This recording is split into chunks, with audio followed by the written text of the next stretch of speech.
faceoff. Shoots it, deflected. Right in. Pietrangelo save rebound. Stopped by Pietrangelo. I don't believe that save. Neither does Peter Stastny. He can't believe the save that Pietrangelo just made on him as Frankie Spencley on that maneuver there to stop and rob Peter Stastny. He should get 5 to 10 for that. Hello and welcome to episode 124 of Tendy Talk, presented by the Hockey Podcast Network. I'm your host Joe, better known as Wash Up Goalie on social media. This week I chat with the woodworking YouTuber I've been following for a while, Eric Spencley of Spencley Design Co. On one of his recent videos, a photo of him playing goalie popped up, so I knew I had to have him on the podcast to talk goaltending and woodworking, since that's something else that I bet you didn't know I'm into. So, without further ado, let's get to the conversation with Eric.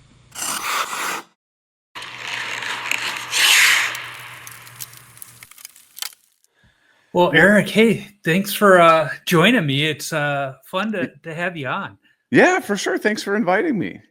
Hopefully Yeah, we have enough to talk about. I'm sure we have things we can discuss. I think so. You know, it's been fun. I've been watching your channel, gosh, for quite a while now. Hey, thanks. 'Cause I'm an avid DIYer. In fact, we moved down to Georgia, having never actually stepped foot in the state of Georgia until after we signed the paperwork. So there's certainly plenty to do on the house. But I was watching one of your latest videos, and I had seen a shirt you wore every now and then that had some, I think for probably your beer league, that had a hockey stick on there. I'm like, oh, yeah. Cool. And then one of your last videos, when you were talking about moving from, the apartment garage to now your new garage, your home. Yeah. And a picture of you. I was like, I got to get him on the podcast. Talk goaltending. Yeah. I mean, it's been something I've been doing for. I mean, I'm sure we'll get into it like more in the show and whatnot. But yeah, I've been doing it for a while as far as hockey goes, and unfortunately, it's not as big of part of my life as it used to be. But still, enjoy it on the weekends, right? Yep. Yeah. So I mean, you're in Ohio. Are you in Cincinnati or Cleveland? I'm in Columbus. Oh, Columbus, even better. I've got family there, and I almost went to school there. My uncle was really hoping I would go to the Ohio State, but I opted to go up into Minnesota and play hockey up there. But he was hoping I would go there because he was living in a house dominated by women. He's like, I need some more testosterone in this house. But that didn't happen. But last time I was there with him, we had to make it over to the Brewdog Brewery for sure. Oh yeah. There's a couple of them down here now. Yeah, well, we went to the main brewery, and it was worth it because he and I both homebrew, and I was in town because my grandmother had passed away, and me and my sister, we had just driven from Chicago. We get there, we hadn't been in the house 15 minutes, and he looks at me and my dad, he goes, "You two, let's get in the car and go somewhere." We weren't even out of the garage. He's like, "So how far is the brewery from here?" And he goes, "How do you know where we're going?" I said, "Because I know you, I know me, and I know the brewery." And he's like, "Well, it's on the other side of town," because they live up in the Dublin area. And and I was like, "So about 15 minutes?" And he kind of laughed. He goes, "Yeah, 15 minutes." If you're going to the main one down in like Canal Winchester, it's probably like a good 45-minute drive from Dublin.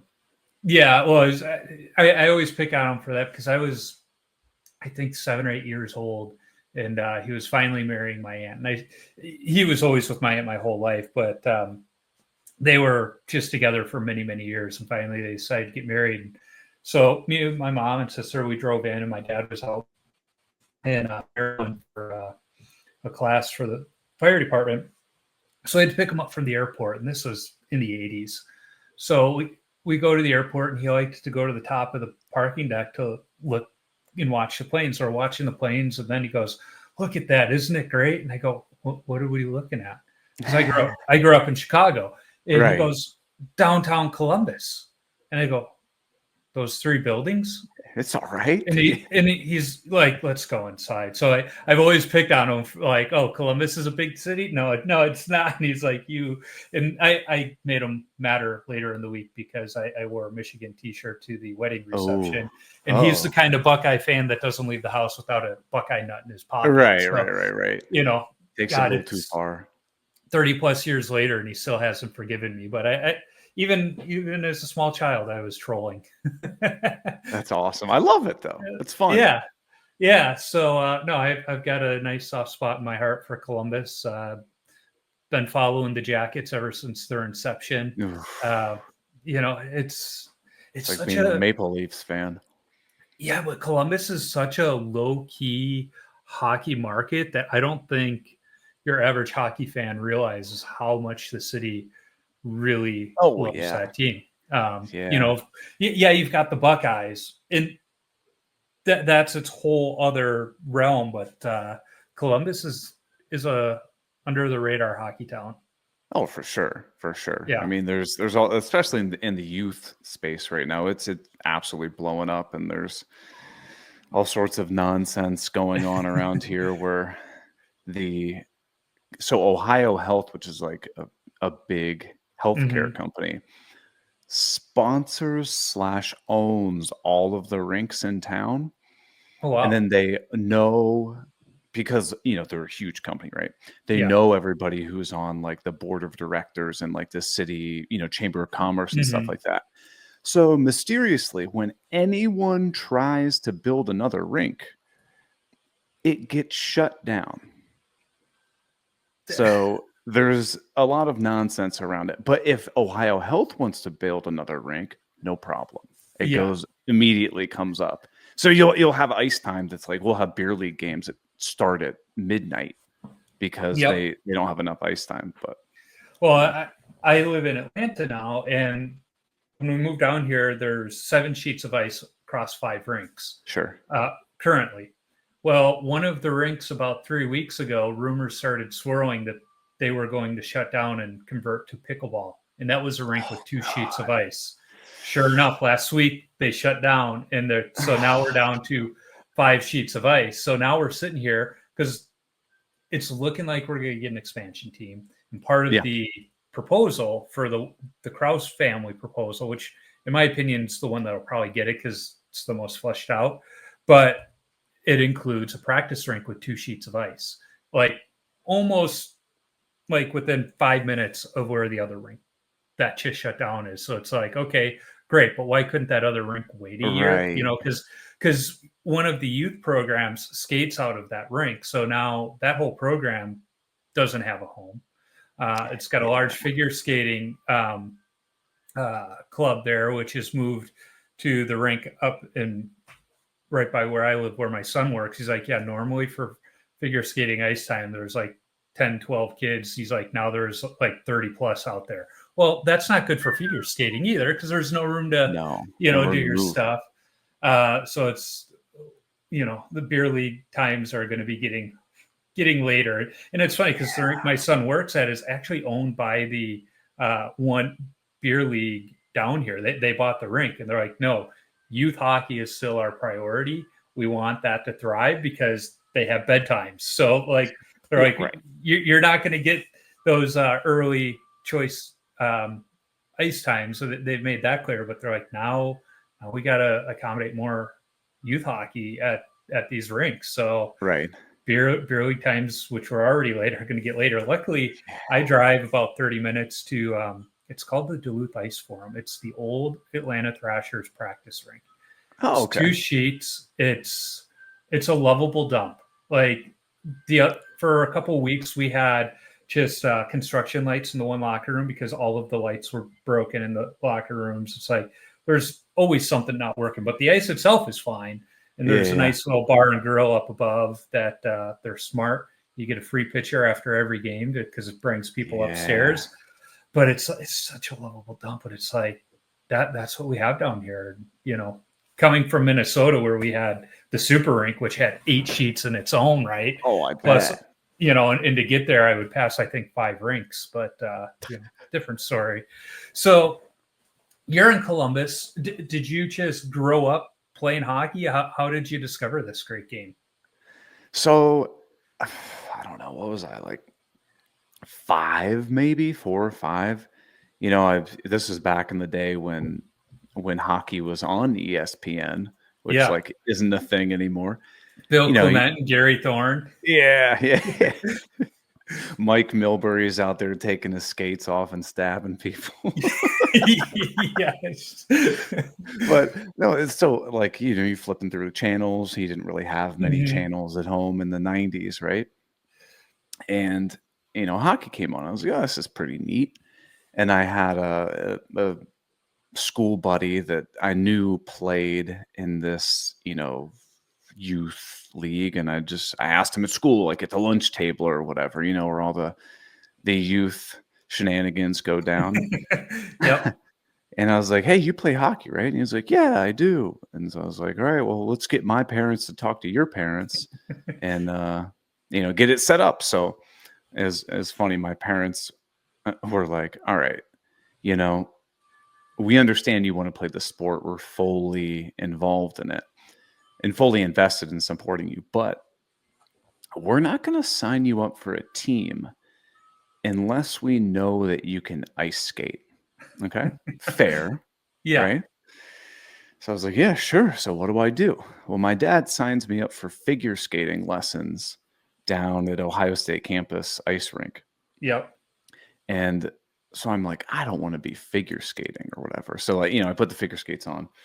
The first class, you go out there and they go, okay, skate across the ice. And I do it and they go, all right, you're at level 4 now. So I guess I just circumvented like 3 levels just by being able to skate across the ice. Yep. And then so like he did, a couple days of that or whatever. And my parents were like, all right, you can ice skate or whatever. So we signed up for one of those little local youth rec league teams that that you play one game a week. And met a ton of good friends, some guys that I still know now, some guys that were, one of my best man at my wedding was in that league. And just kept playing youth hockey. And then high school came up, played some high school hockey. And then, and we can obviously rewind, but unfortunately, I got to the point where it was time to go to college. And I was going to Ohio State to pursue engineering, and Ohio State's D1 team is really good, right? Yep. Yeah, one of the goalies I coached wound up playing there and was their goalie coach for a number of years. Yeah, so like beyond my skill level for sure. Yep. But I went out and tried out for the the varsity club team or whatever. I was like, this could be fun. And I go in there, I talk to the coach, everything, practice is good, no problem. And I just talk to him afterwards. I go, hey, by the way, I'm in school full time and I work like 30 hours a week. Is that going to be a problem? And he goes, yeah, you're not on the team. So that was pretty much the end of my pursuing higher level hockey, because like I didn't have an option. Like I had to work while I was in school, and I totally understand that a D1 club team is like a full-time commitment. You're not going to be working almost full-time while going to school full-time as well. It's crazy too, because I graduated college in 2003, and I was fortunate enough. I went Division III and played on the JV team. Sure. For 4 years. I joke I had the fastest door in the MIAC for 4 years, but at that time, club hockey in college, was just viewed as almost glorified beer league hockey. It's not what it's not what it is today, where, like you said, it's the time commitment that we had as NCAA athletes, because, we were skating 6 days a week. Even as soon as we stepped on campus, we couldn't do anything organized with our coaches until October 1. But every day up until that, we were doing something with our captains. It was, a mini job almost. And one of the guys I skate with, he's the University of Georgia assistant coach, and they're not even ACHA. They were AAU this year. They're switching to ACHA. But I mean, it's every single day those kids are on the ice. Georgia Tech skates out of the rink I skate at, and they're driving 45 minutes just to get to practice at 8 o'clock at night or God knows what hour. And then Georgia, they also have a Division III club team, and they don't have the ice in Athens like the big club, so they got to drive all the way over an hour to get to practice, and they're skating at like 11 o'clock at night. I know. But still, it's a couple days a week, and yeah, it's tough to be a student athlete and work in club hockey. Right. And I really wanted to, but I mean, to be honest with you, I think Priorities. well, yeah, priorities for sure. Yeah. But I truly think it would have killed the game for me. Like if I was going to school full time, working almost full time, and then trying to do club hockey on top of that, I think I would have been burnt out. And I don't even think I would have even wanted to play beer league or anything like that. Right. No, I totally get it. And I was lucky when I was in college. My student job was working at the ice rink, so I drove the Zamboni. And I was supposed to work 4 hours a day, and really all I did was hop off the ice while we were doing power skating at the end of practice, so I could take my pads and skates off and clean the ice before the women got on the ice. So I'm out there with my goalie equipment, everything else, just no pads or skates on. It was like before cell phones and camera phones and everything. Was just funny, but somehow I was getting paid for 4 hours for a 15-minute ice resurface. It's probably because the manager who was operating the payroll and time cards and everything was probably in college too, so they were like, whatever. The arena manager was my coach. That's how it happened. But you had the inside track. Yeah, I had a key to the rink. I think there were only 4 students allowed to drive the Zamboni, and I was one of them somehow. But it was just funny, where it's like, yeah, I'm getting paid for 4 hours for 15 minutes of work. But then I was always at the rink, so I was always doing stuff around the rink. But it was just one of those funny work study jobs, So you start playing hockey young, and I find it awesome that you start out figure skating, because that's actually a good move for a lot of kids when they start to learn to skate, because figure skaters are a more technical skater. In fact, one of my high school teammates, he started out in figure skating and like competed, and he's got pictures of him and Johnny Weir on the podiums together, where he outperformed Johnny Weir. Now they're like 9 years old, so he's like, still, I don't care. I beat Johnny Weir. But he was because he was one of the best skaters on the team. And there's even NHL clubs that employ figure skating coaches as their power skating coaches. So it's I think as young hockey players are like, oh my God. But when you look back at it, it's like, it's a great move.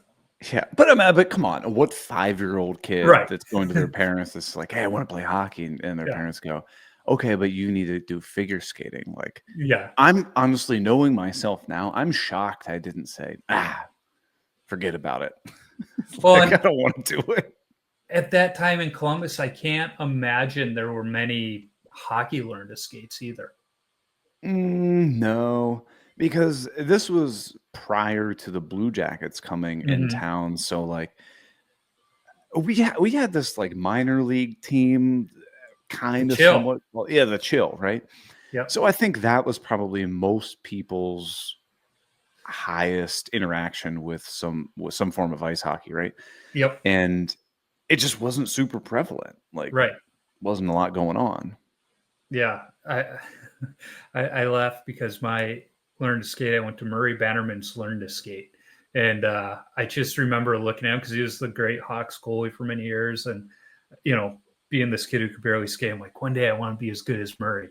Yeah. And then I watched the Stadium Series alumni game in Minnesota when he was out there skating against the North Stars, and I was like, I think I've reached that stage where I'm better than Murray Bannerman. Lost some skill now with the age, I'm sure. But I mean, he was just out there, and I remember talking to Connor Beaupre, Don Beaupre's son. Don wasn't sure if he wanted to play in that alumni game, but then Clark Gillis called him, who was older than Don by a good 10 years, and he's like, Donnie, I'm playing in the game. Are you playing too? And he's like, well, I feel like I've got to play now too. But he said his dad got some ice time and went through some drills so that he wasn't looking like Murray out there. Didn't embarrass himself. Yeah. He's like, he didn't want to make the old school 80s skate saves or anything like that. So he come on, bring him back. Yeah. But it was funny. He's like, yeah, dad felt bullied into playing in the game. So he didn't want to make a fool of himself. So you start learning to skate figure skating, which again, I think is a very underrated route for hockey players. And then you start playing. When did you discover the wonderful position of goaltending? So it's not a long story, but I'll tell how I got into it. It has absolutely nothing to do with hockey.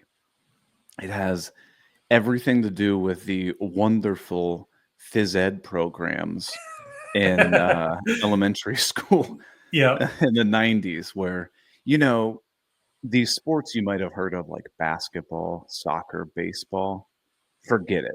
We're not going to do anything like that. We're going to have kids stand on frisbees and throw bowling pins and stuff. The phys ed teachers in the 90s would come up with the most asinine games in the world that people would play. Yep. But there was this one game there were always mashups of games, but it was this game. It was like dodgeball and bowling mixed together. So hear me out. You're on a basketball court. You can't go past the center line. And at the end, right under the basketball hoop, you have bowling pins. Mm-hmm. So you play dodgeball, you're trying to knock people out. If they get hit with the ball, they go to the side of the court or whatever. But the premise of the game is that you wanted to knock the other team's bowling pins down. So obviously, the more people you knocked out, the easier it would be to try to knock these bowling pins down. Mm-hmm. Now, I discovered that it was really fun to stand in front of the bowling pin and have these balls just absolutely wailing at me and try to protect the bowling pin. Yeah.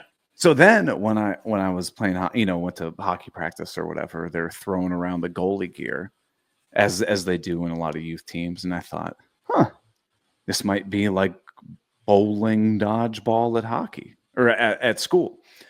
And so I, did that for a practice or two.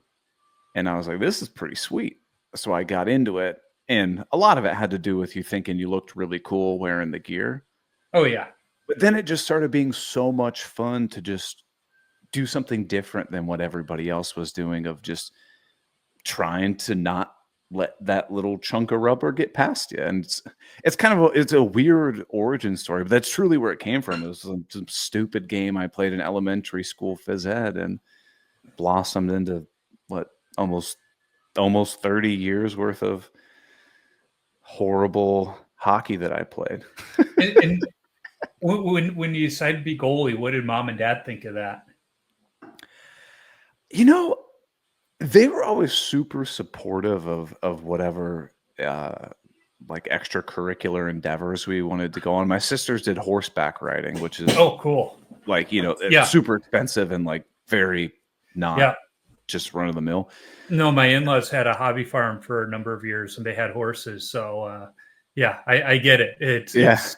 It's not a hobby, it's a lifestyle. And there's very few people that are into horse riding that are wealthy for a reason. It all goes into the horses. Right. Yeah. And they didn't do competitions or anything like that. It was more of just every Wednesday after school, you go ride a horse for an hour or something like that. But my parents were super supportive of me wanting to be a goalie. They never tried to talk me out of it or anything like that. But I still remember my dad would say that my mom, whenever they, offensive rush would come down and they're about to take a shot, my mom would get so nervous every single time. No matter how many years I've been a goalie, she'd get so nervous. Yep. I think goalie mom is probably the hardest sports parent to have out there, because I've not met one that's just chill and lay back during the game. They love it. Don't get me wrong, but their blood pressure, we looked at heart monitor rates for them during a game. I can't imagine how ridiculous. If they had an Apple Watch on, it'd probably be like 911. Did you just have a heart attack?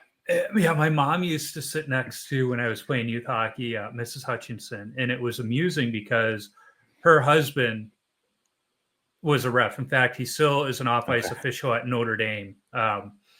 And so she would be sitting there. Nobody else would sit next to her because game's going on. And if there's something happening, where the refs aren't making the call, she just instinctively starts hitting the person next to her, so that's Mrs. Hutchinson. But my mom was able to learn the rules that way. And Mrs. Hutchinson was like, when my mom was getting all, wound up because of my play, she's like, calm down, sweetheart. It's going to be okay. It's going to be okay. Right. They're going to blow the whistle. And so, they kind of fed off each other. And it was funny because my teammate Adam, his younger brother, wound up becoming a goalie too. So Mrs. Hutchinson was like, well, at least I know how to deal with it now, having taken care of your mom. Right. Oh, that's funny. Yeah. Well, I think the moms just feel that like they know the pressure, right? It's like if I make a mistake, they're gonna score. Oh yeah, they don't want that pressure of knowing that it's their son's fault. Whereas our dad, they're happy, they're supportive, and everything else, but it's a different feeling for them. They're not so worried about our feelings as the way mom was. Yeah. I think that's part of it too, is knowing, if Eric messes this up and they get scored on, everyone on the team is going to know that it was his fault. Yeah. But you and I know that, yes, it looks like our fault, but there's a lot of times where you're like, oh, come on. My teammates just absolutely hosed me and left me out to dry on that one. Yeah. Right? Yeah. It's kind of funny. Now, there's those obvious examples, and even the teammates will come back and be like, yeah, that one's not on you. That was on us. Yeah. But no, it was just funny thinking back to that. I remember when I decided to become a goalie, it was during tryout. I don't even know why they call them tryouts. It was just kind of because I was playing house league my first year, and they're just kind of evaluating everybody. And they're like, all right, we're going to have 4 teams. We got 3 goalies out here. Does anybody want to try goalie? Because our association had equipment. My hand went up right away. And as my dad tells the story, he's like, my hand went up, and he's sitting there going, put it down, put it down, put it down. Because he understood the financial ramifications of this decision. And on top of that, the coach that brought me goalie gloves from the 1970s and a stick just to, try it out in this scrimmage during evals happened to be somebody he worked with at the firehouse, Mr. Carbonell. And he said he went to work the next day and found Mr. Carbonell in the kitchen and goes, do you hate me that much? It's like, what do you mean? And he goes, do you know how much money you just cost me putting those gloves on my kid? And sure enough, I'm still playing and all of it, but it was, they got a good laugh about that one for a number of years. And that's why I asked, what did mom and dad think when you decided to be a goalie? Because it's kind of like Joe Exotic. I'm never going to financially recover from See, that's the thing is like you take ice hockey, which is inherently just an expensive sport in and of its own, and then you go, I want to do the most expensive position. Your parents are like, come on. No, but I don't know. I don't remember my parents ever being like upset about that or anything. But I mean, I share this with my wife and friends and everybody. Like, I remember growing up, I mean, we were by no means like the wealthiest family around. And so when it came for, getting gear and stuff, it was, this is your birthday, this is your Christmas present, and you're doing, now this sounds terrible, you're doing hard labor around the house. Like you're going to rip up all the grass, you're going to tear up the carpet, you're going to tear the wallpaper off the wall. And if you've ever done that, you know how much that sucks. Yeah, you might as well just pull the sheetrock down and start over. Oh, I know.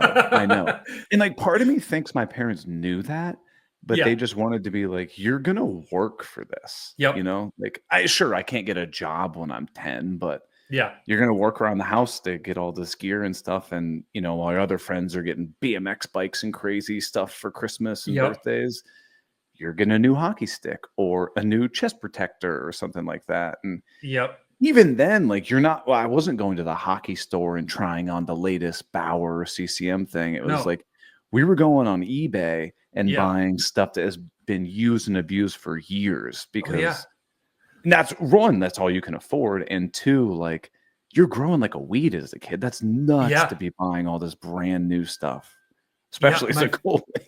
My first pair of goalie skates I got at Play It Again Sports for I want to say $20, and my foot was almost done growing at that point. Grew early, so I was able to wear those skates for 2 or 3 seasons, and then it was time for me to get new skates, and I went to this place across from Southwest Ice Arena, Hockey Unlimited, and they catered to goalies because the owner was a goalie. I mean, they had everything there. It was great. And you could trade in your old stuff. And so we traded my old skates, and we didn't tell them until after the sale was final.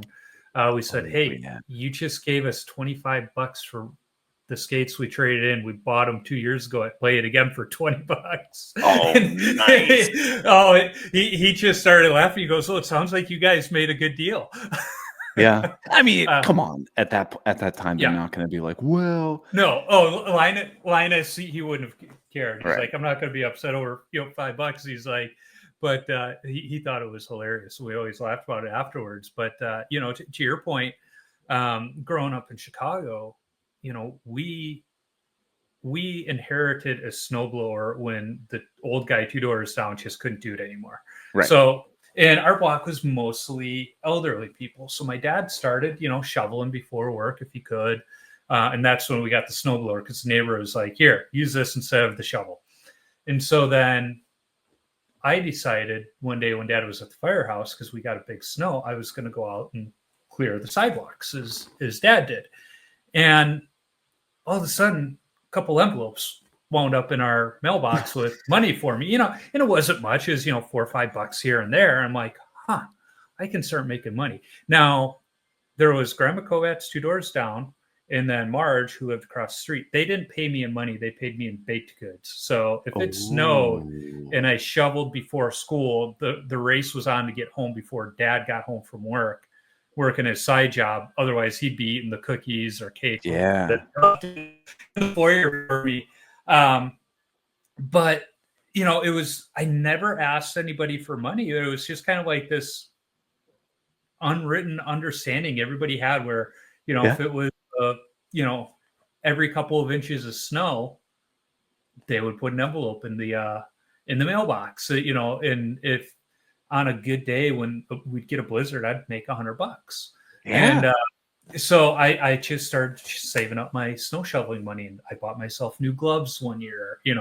I just started buying pieces of equipment that way until I got my first job working in working in a liquor store owned by one of my teammates. Wait. You worked in a liquor store underage?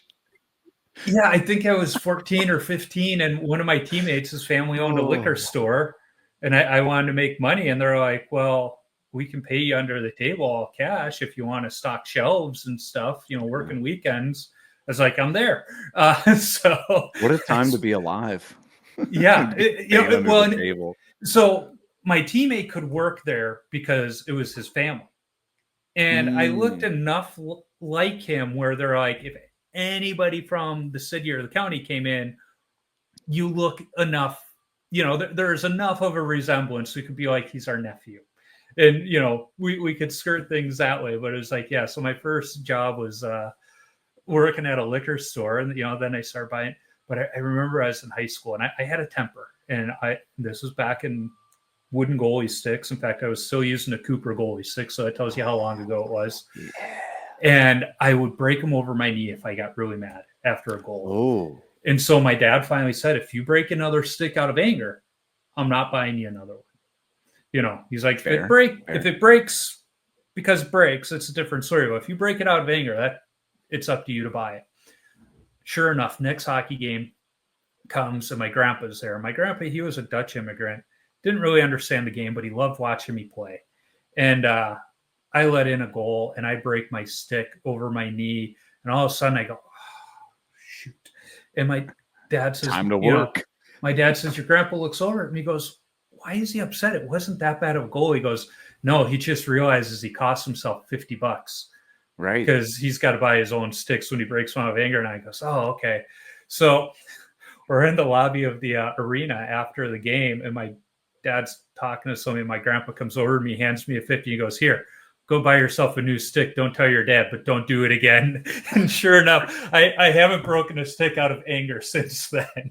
Oh. It's like, lesson learned. Thanks, Gramps.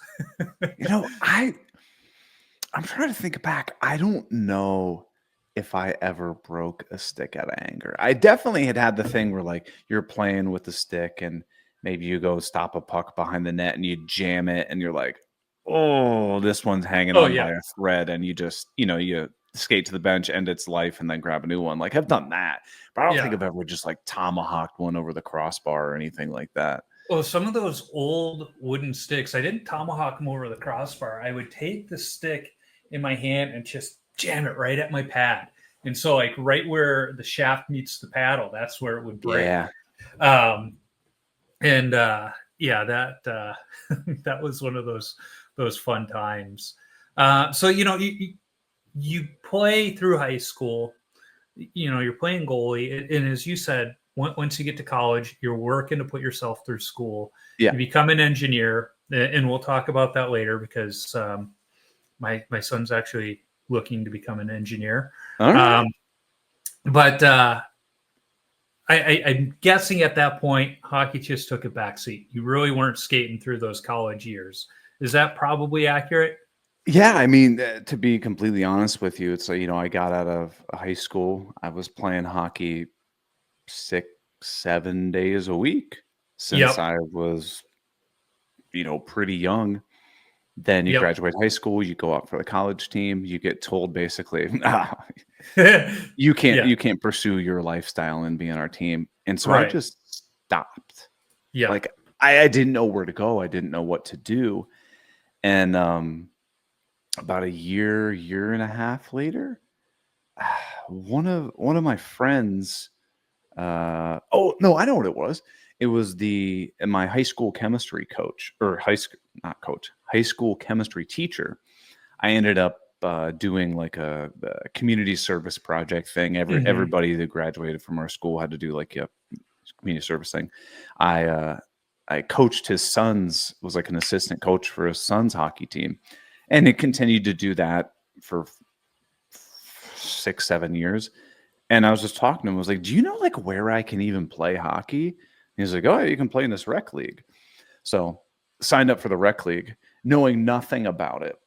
It just, a team reached out to me. They're like, hey, we need a goalie for tonight. And it was an E-League team.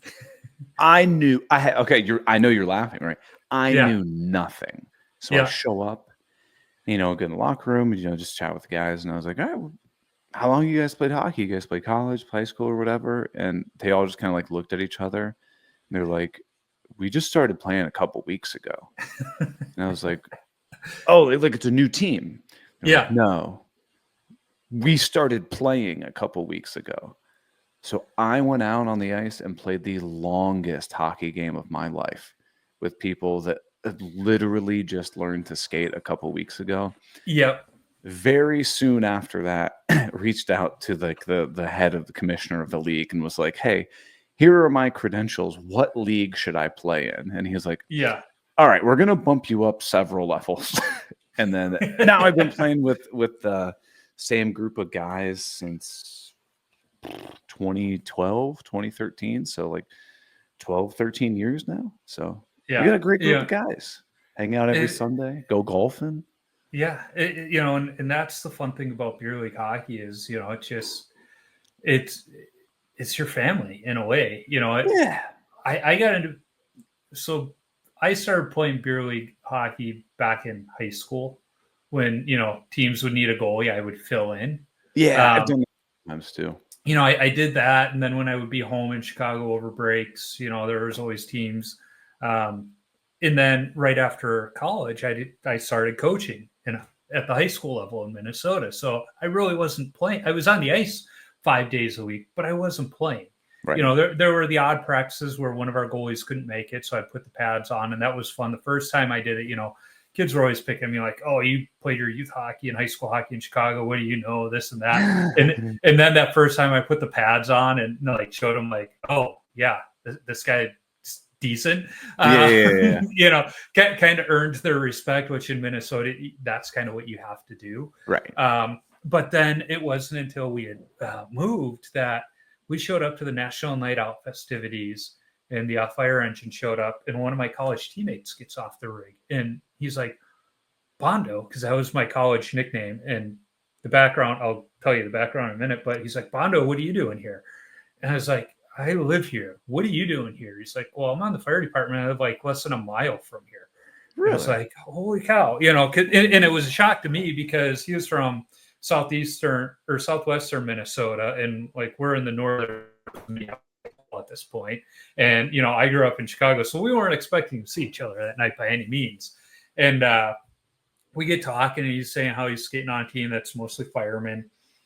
You know, would I have any interest filling in or anything? It's like, yeah. So the fall rolls around. He's like, hey, rather than sub, would you mind being our goalie? It's like, yeah, absolutely. So I was on the hosers, you know, the rest of my time in Minnesota. And even though I wasn't on one of the three guys that wasn't on the fire department, they're like, you probably have more time at fires than we do. Because I grew up going to the firehouse with my dad, going to fires. Yeah. So they're like, yeah, you fit on the team. But then when I moved to Minnesota, we literally knew nobody down here. Yeah. It was just this desire for adventure. We had talked about moving probably to Nashville. In fact, I don't know if you follow Dustin Bonesy on social media. He's the Predator Z-Bug. He's an awesome guy. I'd been talking to him, place, you know, good school districts of the Nashville area and getting on a team down there and everything else. But we just couldn't find anything. And so we're like, we'll wait till the kids are done with school. And then my mom passed away, and my parents live out in North Carolina on the ocean. And so we're like, what the hell are we waiting for? You know, the whole idea of moving east was to be close to my mom and dad, because we'd spent all these years with my wife's family. Sure. And so we're like, let's do it. So we started looking in Nashville again, but then we started having the conversation with my kids of, what do you want to do for school? And my daughter, very artistic, she was really eyeing the Savannah College of Art and Design, which is like the MIT of art schools. And we're like, okay. And my son, he came home in the 4th grade, said he wanted to be an aerospace engineer. And that has not changed. Right. He's now a junior in high school, still wants to go. It's changed a little bit since he's gotten into F1 this year. So he's like, I want to study aerodynamics, you know, so still aerospace, but maybe with a focus on automotive. And so he's been eyeing Georgia Tech for a couple of years. So we're like, well, let's move to Georgia and establish residency. And we didn't know that they actually have this really cool program funded through the lottery system. It's the Hope and the Zell scholarships. The Hope is I've heard of it. Yeah, the Hope is if you get a 3.0 or better in school in your core classes. So English, math, sciences, the arts, they don't factor those in. If you get a 3.0 or better and go to a state school in Georgia, you get on average 75% of your tuition paid. They say on average because it depends on how many students qualify for it every year, because they go to a state school and meet the grades, and how many people play the lottery. Well, more people have been playing the lottery. So the past couple of years, it's been like 98 to 100%. Nice. So my daughter qualifies for that. And she actually went down the route where she was thinking animation and all of that cool stuff, and was accepted to SCAD, but she got really interested in politics this last election cycle for some reason, you know, and she's like, I'm worried if I go there, I'm only going to be exposed to art, you know, different kinds of art. Yeah. But I'm maybe not as well to art. Right. And so then we started looking at other schools so that she could look at political science and economics and other stuff. So this whole route, but she decided to go to Kennesaw State University, which is a state school. So it's like, kid, you're only paying room and board in Kennesaw. It's a great school. Ryan Seacrest went there. Oh. But they have like the lowest cost of any state school to begin with. So like just paying room and board's like, I think $4,000 a year. I'm like, Nice. You could come out of college with maybe, if you just took out loans for everything, $16,000 in debt. And that's not going to happen because she works. We're going to help. And, she'll probably get a scholarship or two because she's bright. But the Zell scholarship is if you get a 3.7, and I think it was a 1120 on the SAT. I forget what the SAT score was. But if you get those, you get 100% of your tuition paid at a state school.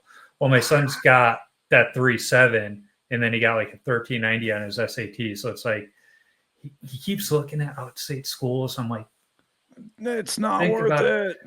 Well, he didn't think he could get into Georgia Tech until he got his SAT score. When he saw he got a 1390, he's like, oh, I can actually do this.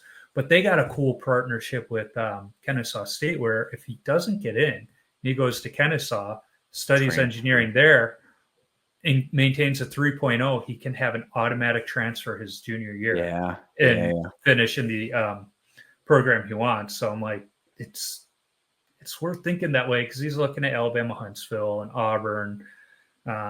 MIT's on the radar too, but I'm like, you don't want to go up to Boston to begin with. You don't want to be in the Northeast.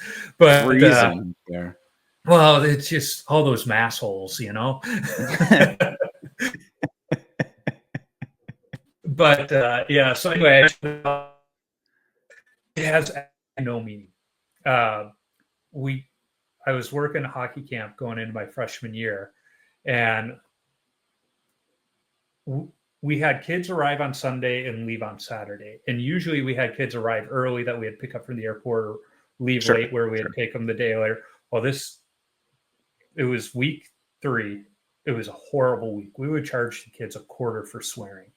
By the end of the week, we had enough money at the end of the week to buy 2 cases of beer, a bottle of vodka, and a thing of Mike's Hard Lemonade because it had just come out. And that's how bad these kids were. And there was no holdovers, nobody coming early. So we're like, we're going to have a night, fellas. And even though I grew up in a very Irish community, in fact, I grew up in what's known as the Southside Irish, where we had the largest St. Paddy's Day parade outside of Ireland. I had never actually been drunk before. I don't know how that happened.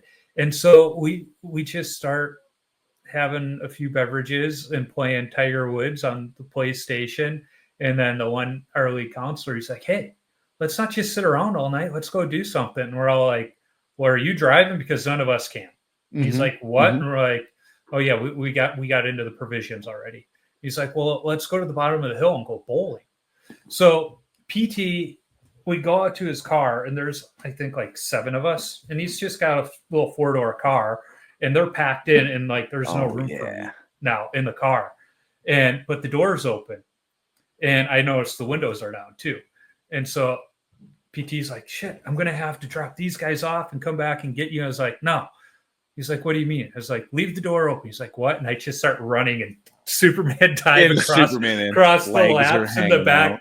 Exactly. So my arms are out the window, and we get down to the bowling alley, and all these guys knew each other. They had nicknames and everything. And the one kid, Stinny, he's putting the names on the computer. And he looks back at me. He's like, hey, Joe, do you got a nickname? I was like, nope. And he turns around, and he turns around and goes, Bondo, I like it, and puts it into the computer. Yeah. And so we go walking into the arena the next morning. We all have our sunglasses on. We're just feeling it. And the coach is like, so gentlemen, did you have a good evening? We're like, yeah. And then they're like, what about you, Bondo? And every single one of us are like, wait a minute. How do you know? We still don't know how the heck they found out because nobody told them. And it just stuck. And the coaches would call me Joe Bondo, to the point where like sophomore year, even on the practice plans during tryouts, instead of my full name, they would just put Joe Bondo. But when the official roster was posted on the door after tryouts, they put my real name, and I'm looking at it, and one of the freshmen like one of the freshmen like, who's this dreading kid? I haven't seen him all tryouts. It's like, dude, that's me. He's like, no, it's not. You're Bondo. It's like, yeah, but that's my real name. He's like, no, it's not. I had to pull out my license to prove to him, but that was the name. So people are like, what's the meaning behind the college nickname? It was like, we got drunk and went bowling. Like, yeah. And it just stuck. But it was just so funny that, every year there was a freshman that just swore that was my legal name. It's like, nope, no, it's not. Well, it's funny because I feel like that's kind of similar in like a lot of beer league teams. Like, yeah, there'll be guys that, you refer to as their nickname, and then you'll like see them on like the roster and you're like, I genuinely don't know who that is. Yeah. Yeah, and beer league has so many like characters, even on other teams. Like, there's people where I'm like, I'm looking forward to playing this game because this player's on that team. It's just like, we got one player on my team, Benny. Benny has his doctorate in theology in Latin and is somehow not a Catholic priest. Okay. And it's like, what do you plan on doing with the theology and Latin degree, Benny? Like, I do think he works for a church of some sort now, but it's like, of all the things to get doctorates, and but he will write poems in Latin and bring them to the game and read them to us in English. He's just like, he's one of those characters. And on top of that, he's a Canadian. So we've been picking on him, asking him if he's putting tariffs on his level of play lately. But oh my God, but he's just one of those characters where it's like, oh my God. And we would love to give him a nickname, but it's almost like that just works for him. So he just doesn't even need a nickname. Yeah, exactly. So you get back into the beer leagues and you find your team and you're still playing goalie, and you're just like, I know a lot of goalies that they, finish their competitive days and they're like, all right, I'm done stopping pucks. I want to skate out now. But you're like me. You're like, nope, I don't like it. I can't skate on a forward skate anymore with that radius. I like stopping pucks. Yeah. So, I mean, I obviously, one, I have the equipment, right? Yeah. Right. Obviously, I've had to upgrade a couple pieces here and there, but I mean, I have the equipment. And it's the group of guys. Like, I know that if I wanted to skate out, I would be a winger for sure. But I know my level of skating out is not on par with the group of guys that I'm playing with. Right. So if I would skate out, I'd have to find a different team. And it's not that I wouldn't be able to go procure a different team and get to know all those fellas, but it's like, these are my guys. Like, this is who I want to play with on Sunday night after dinner, and it's fun. I would love to skate out, to be honest with you, but like, just the investment of buying all the gear is just like, not what I want to do right now. Yeah, my son, even though he grew up in Minnesota, we had the backyard ice rink, we had the neighborhood pond. Never played organized hockey in Minnesota until we moved down to Georgia, and then he's like. And part of it is because they didn't have house league hockey in Minnesota. It was all travel. And they were skating 7-8 times in a week. And, in the 5th grade, they've got 9 o'clock practices. He's like, that's not for me. I was like, hey, I respect that. So then when we moved down here and they had house league hockey, he's like, I want to give it a go. So we went to play it again sports last year, and we were able to get just about everything, in good condition too, for about $200. The only thing we couldn't find. No, the only thing we couldn't find in his size, because he's got boats for feet, were skates. A set of wheels, yeah. One of the guys I was skating with had just gotten brand new skates, and his old ones were the same size. He's like, hey, they're only a year old. If they fit, he can have them. So he came to one of my games, tried them on. Sure enough, they fit. I was like, what do I owe you? He's like, nothing. He goes, I don't want him sitting around the house. I want him to go to good use. It's like, okay. He goes, and if he finds out he doesn't like hockey, find somebody else that can use them. I was like, awesome. And then I got him a brand new helmet, because it's like, you don't want somebody else's old sweaty helmet. You want something that's good. So I got him a new helmet. But everything else we were able to find at Play It Again fairly decent, but yeah. In your point of like finding that that right mix of guys, I was worried when I moved down here. I'm like, I know they have hockey, but I don't know if I'm going to be able to find a team. And I just started. Yeah, exactly. Because like my old team is like, yeah, we liked to win, but our philosophy was doesn't matter the score of the game as long as there's beer in the locker room afterwards and nobody gets hurt. It's a victory. We're out here we're out here once a week to get a little bit of exercise, see the guys, and not take life too seriously. And right, that was the whole thing. So I'm like, am I going to be able to find that down here? And so I found some of the Facebook groups, started figuring out what it was about, and you can't just pick a team down here. You have to go through player evals. So my kids were joking with me. They're like, oh, you got to try out to play beer league down in Georgia. I'm like, no, it's a player eval. So that you're not playing, in the E-League. Or vice versa. And so, I was too late. We'd moved down like a week after the eval. So I'm like, I'm out for the summer, but I can, but I could get on the sub list. And so they're like, what's your background? And I told them, so they kind of had an idea, but they got a cool thing down here where they call it rec hockey. It's for adults where you sign up for, the season, and it's all skill levels. It's just Friday nights. You go out, you have some fun. The goalies switch teams halfway through. Sure. And so, I did a couple of those, and, one of the people that was, not skating the one night, but just sitting behind the nets, she was like, hey, I got your number from the rec league director. We need a sub in the other league out of Duluth. You want to skate with us? It's like, sure. So I sub for her. It was a decent group, and it's like, all right, cool, And then a couple weeks later, I get a text from somebody else like, I got your number from this person. Yeah. We lost our goalie. We need a goalie. Uh-huh. She said you'd be good for us. It's like, okay, well, that's the team I'm on now. And it's like, I could have gone to this other team that plays in a higher division, a division I probably belong in. I am playing down, if I'm being honest. But I like this group better. They're a good group. Yeah. And it's funny because I had my birthday in January, and we had a game on my birthday, and I came home and I had this like little gift bag. My wife's like, what's that? It's like, the team got me a birthday present. And she's like, what? That's all. Like, she's like, I love that for you. And she's like, what's the present? And I pulled it out, and she's like, what the hell is that? It's like, it's a sack of flour. It's called White Lily because, unbeknownst to me at that point, because my good Irish complexion, I am as white as Casper the Ghost. When I would leave the locker room, they would refer to me as White Lily. So they got me a bag of flour, and she's like, "Oh my God, that's hilarious! I love it." But yeah, to your point, it's the group. And that's what makes hockey awesome, and it's why we still play. It's just having fun and staying in the game. Yeah. It's the same group of guys every Sunday. You're going to have some funny conversations. Things are going to come up, and you're always going to leave that thing smiling. Like we always joke the same thing you said about your crew that you're looking for. It's like, you don't really care if you win. Like, if you win, great. Yeah.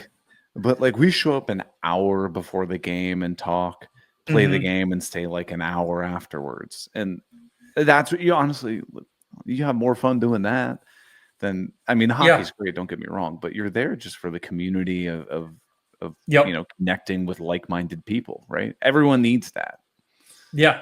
Well, and like you said, you become family too. One of our teammates just lost his mom, and unfortunately, she lived down in Florida, so we couldn't attend the services for her. But it was like, we all just rallied around him. Like, what do you need? He's got a small baby at home. Like, do you need us to come pick her up so you guys can do what you need to do? Right. And you rally around each other. When times are tough, but when times are good, you guys are right there celebrating it too. With the summer barbecue at somebody's house each year, those kinds of things. And it doesn't help that the rink we play at has the bar and grill above it, so it's like, I had to realize that, because when I was like, first of all, in Minnesota, we played 3 18-minute running period or running time periods. It was great because you're on the ice for an hour. You know, you get out, you get a sweat, you know, so, you know, and I still get to the rink an hour early just because that's my habit. Sure. Luckily, this team, some more guys actually show up early, not like my old team where it's like 15 minutes before. I'd be looking around like, well, are we going to have enough to skate tonight? And then by the time the game starts, we have 3 full lines. Or you have guys, the puck's already dropped and they wait till the first whistle and like, you know, 6 guys get on the ice. Well, yeah, like when I was in Minnesota, like I said, almost everybody on the team was firemen. And there was the one game, like 5 minutes before the Zamboni hit the ice, everybody comes walking in. And it's like, did you guys ride the bus together? What's going on? And they're like, no, we were at a fire and it was just about out and time to overhaul. When the chief looked at us, he goes, because the chief was on the team too. He's like, guys, we got a game tonight. We can take care of this. You guys go. I'll stay here. Yeah. So all the hockey players, he relieved from the scene because so like they come walking in and I know that smell from my dad working where it's just like you could smell it on them like they're coming from a bonfire. Like, oh my God, that's hilarious. And that there was another game where I could see the flames in the neighborhood, and I sent a text to one of my buddies. He was like, so is it going to be a light bench tonight? And he goes, no, we called mutual aid because we knew we had a game. I was like, fair. Smart. So yeah, everybody was there, but you know, this new team, we got a cop on the team, so I always pick on them. But you know, it's like everybody's always there early, and you know, but down here they play 3 running time 25-minute periods. I'm like, that's a pretty good that's length. A long game. That's 90 minutes of ice time. And so I'm like, that's an extra half hour. And I get there an hour before. So that's 2.5 hours plus the 30 minutes to the rink and 30 minutes back. Now I'm at 3.5 hours. So if I go upstairs, my wife's like, why is it when you go to hockey, you're gone half the day? It's 5 hours, you're gone. And I'm like, I just go for a beer after. But then I was like, okay. So now, you know, if I'm going to grab beer after a game, it's like we won our summer championship. I was like, we're going for beers after the game. Sure. You know, that's, you know, so I pick and choose now when I go upstairs. But the other thing I like about this rink is if you go upstairs and I think it's like $20, you tell them what time your game's at and what locker room you're in. They'll bring a tub of beers down to the locker room for you. So you got ice cold locker room beers. And I find we don't spend as much time after the game if we have locker room beers as if we go upstairs where there's wings and nachos and fries. You know, if it's just if you can drink that beer while taking your equipment off, you don't stay as long. Yeah, that's true. That's something that our rinks in Columbus need to do. It's funny, they actually have a liquor license, but they've had it for the longest period of time, and everyone knows it. But they've never opened up a bar or restaurant in any of the rinks. It's like, it seems to me like such an obvious thing to do. You open up a little grill that has, you know, just a deep fryer with some chicken tenders and fries, and then you have 2 choices of beer on tap. Like, they would clean up. Throw an extra $20 a game of team fees on everybody, and you get a case of beer put in your locker room or something like that. Yeah, well, that's exactly what our league does. I think it's like an extra 20 on the league fee, and the first pitcher is free. You know, it's basically a buy one, get one. You don't just go up there, get the free pitcher, and leave. You got to buy one, and they'll give you the other pitcher. You know, and they got really good wings. But I've learned down in Atlanta, pretty much everybody has good wings. Right. It's, you know, a staple down here. But it's like they got wings, nachos, and fries. I think they got some sandwich on their menu. That's it. You know, so it's not like they have a huge kitchen, huge options, but it's just like, yeah, it's perfect, you know, and there's the concession stand downstairs, but you go upstairs and you can get your beer or your mixed drink. And I don't know why more rinks don't do it. Now, do the rinks in Columbus frown upon the locker room beers or the parking lot beers? I asked that because when I moved down here, 3 of the rinks frown upon the locker room beers because of liability. But they said the parking lot beers are okay. Hmm. So, because it wasn't inside of their right, facility. it's not inside. So guys will literally bring like the little, Smoky Joe grills, and they'll grill if the game's early enough. At the rink my son works at, I've showed up a couple times and like the one team will bring a projector if there's a hockey game on TV and like project it on the side of the building. Yeah. And then the rink that just shut down, they frowned on both the locker room and the parking lot beers because they had a bar upstairs. But the problem was the bar was always closed during beer league games. So it was like, guys, if you're not gonna stay open to like make easy money, at least let us have the parking lot beer. Right. In the rink I skate at in Duluth, they allow the locker room beers. They just prefer come from them.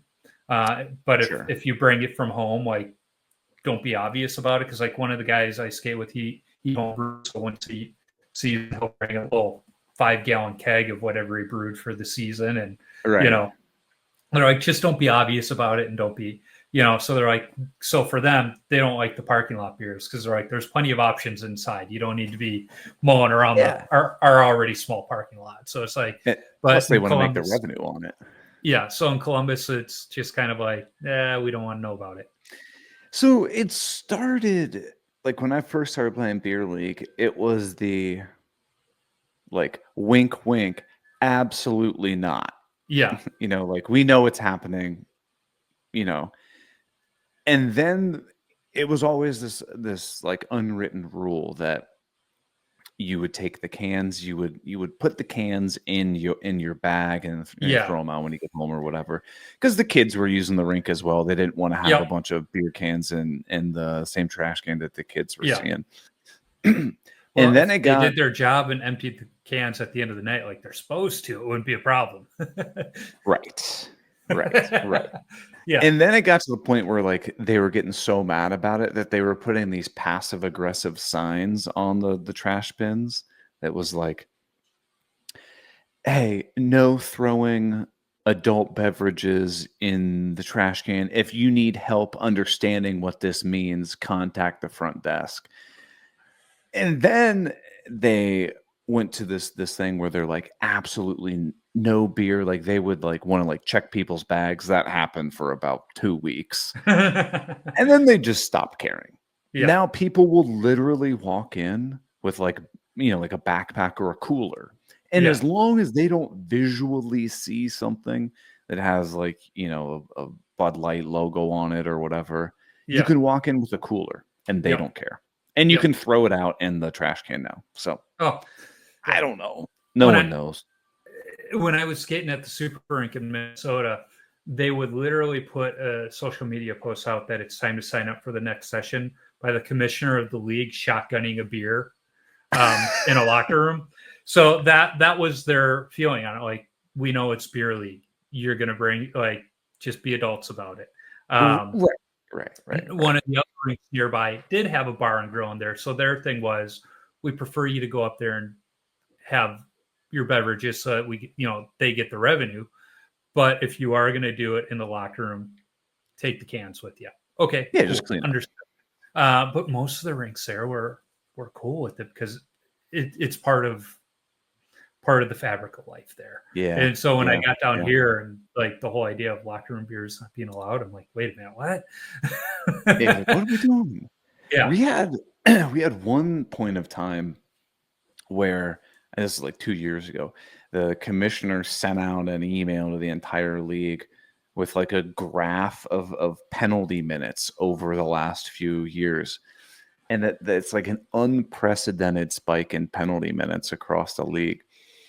And it was this, this whole message about like beer league is not about hanging out with your friends and, having a beer and stuff like that. It's for athletic exactly endeavor. What it is. Yeah. It's like it's an athletic endeavor, and it's all about, continuing your skill of hockey and stuff like that.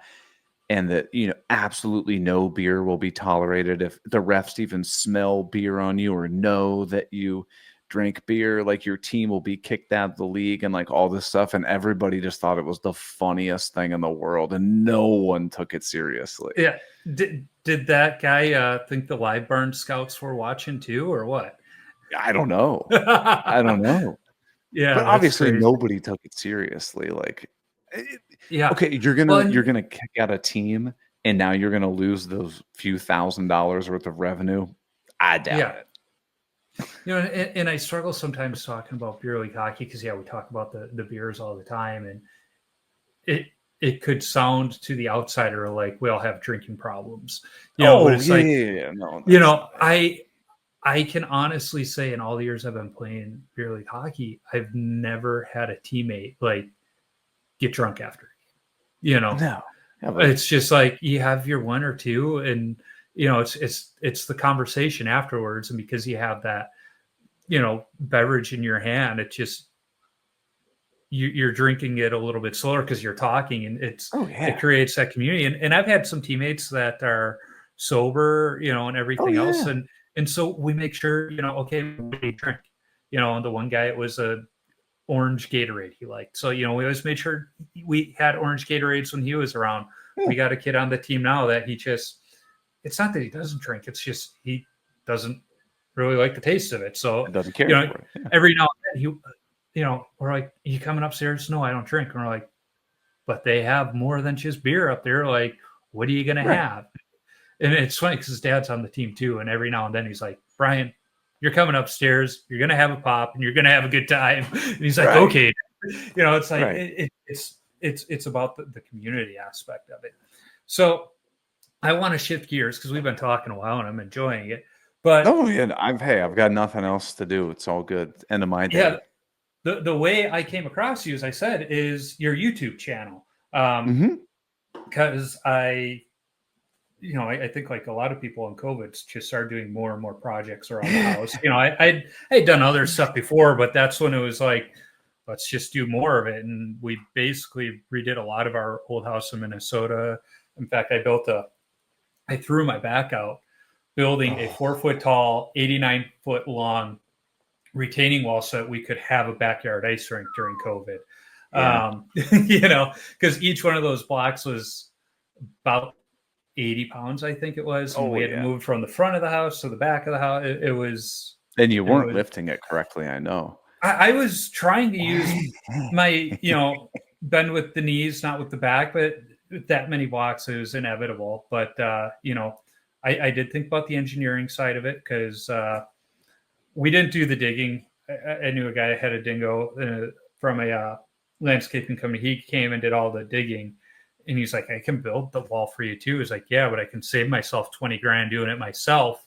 He's like, okay, yeah, true. Because he knew me. And he's like, but I'll do the backfill. He's like, just make sure you leave enough room for, the rock behind it.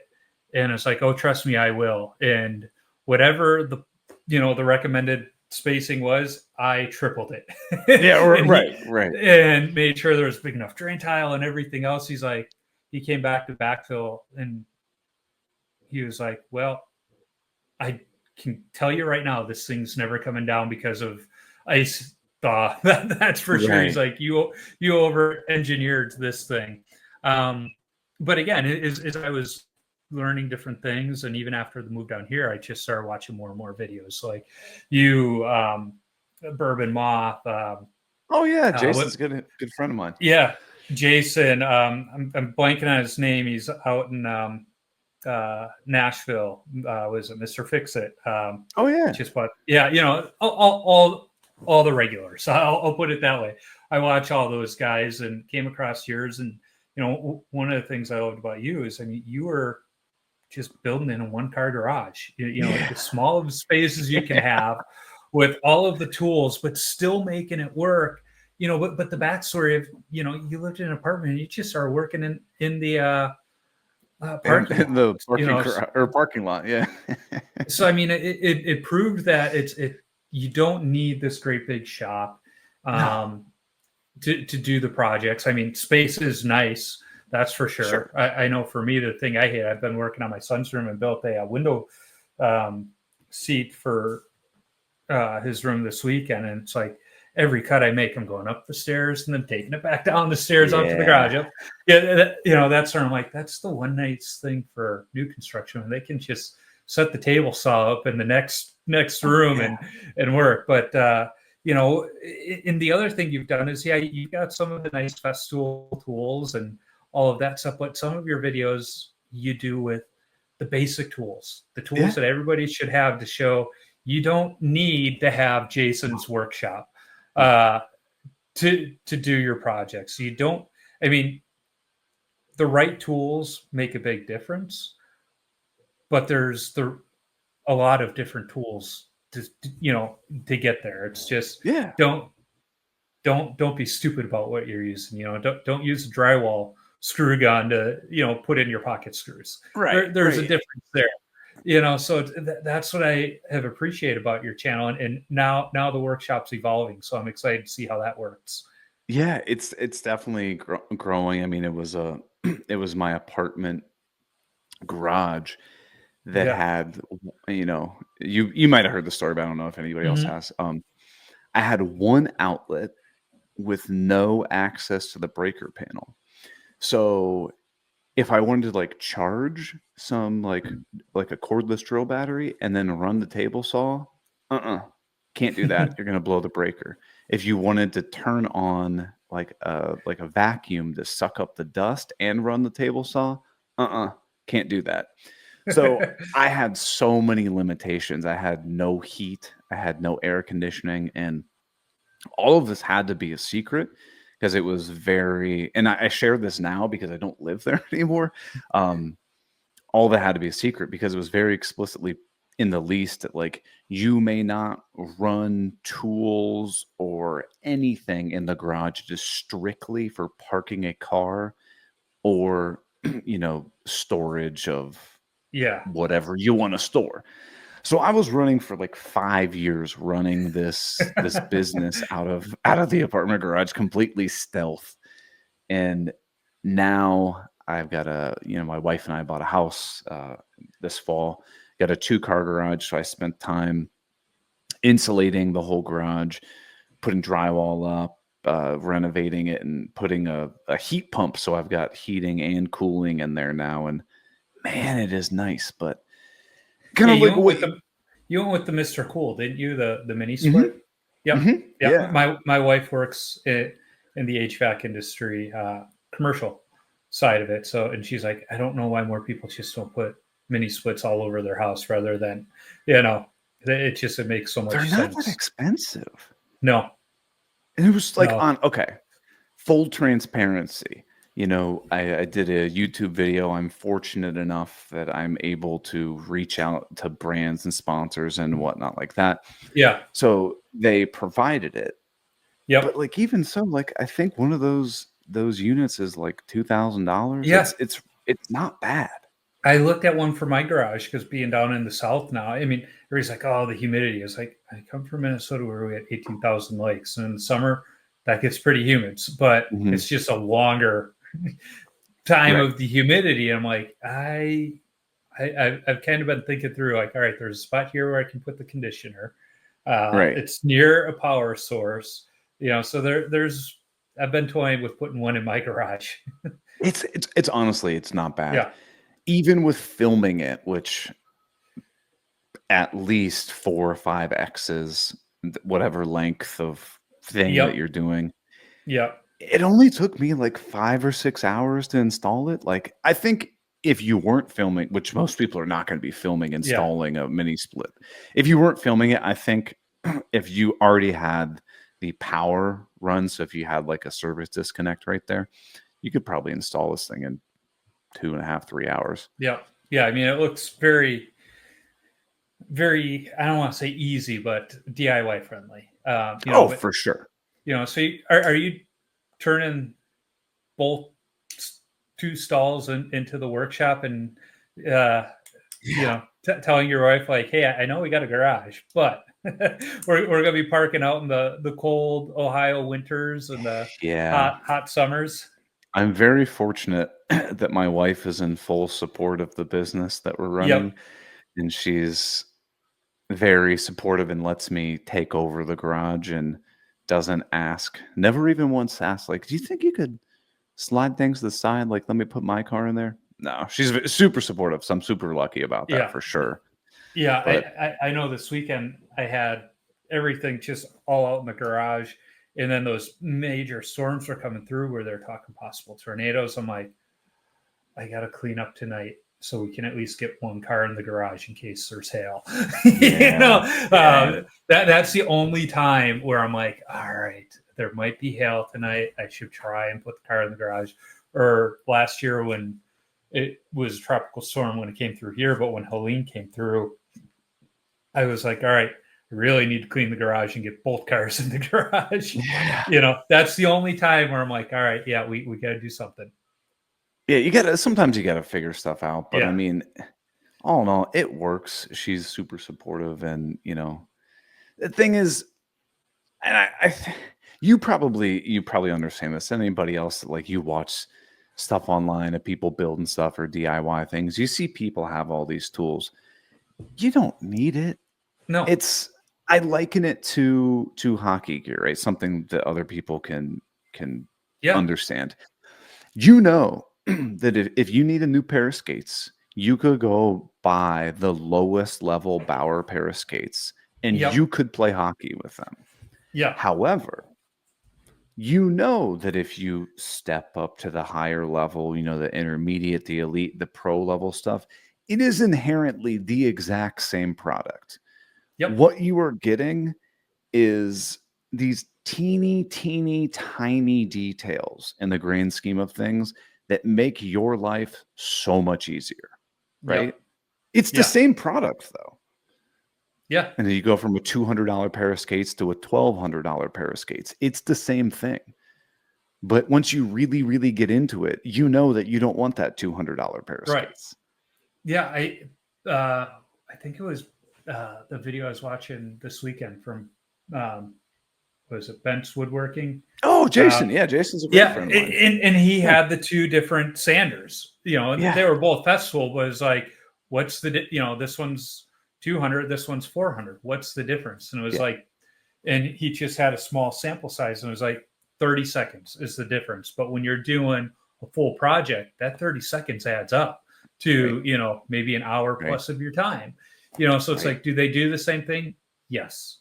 It's just how valuable is that added feature to you, and can you afford it?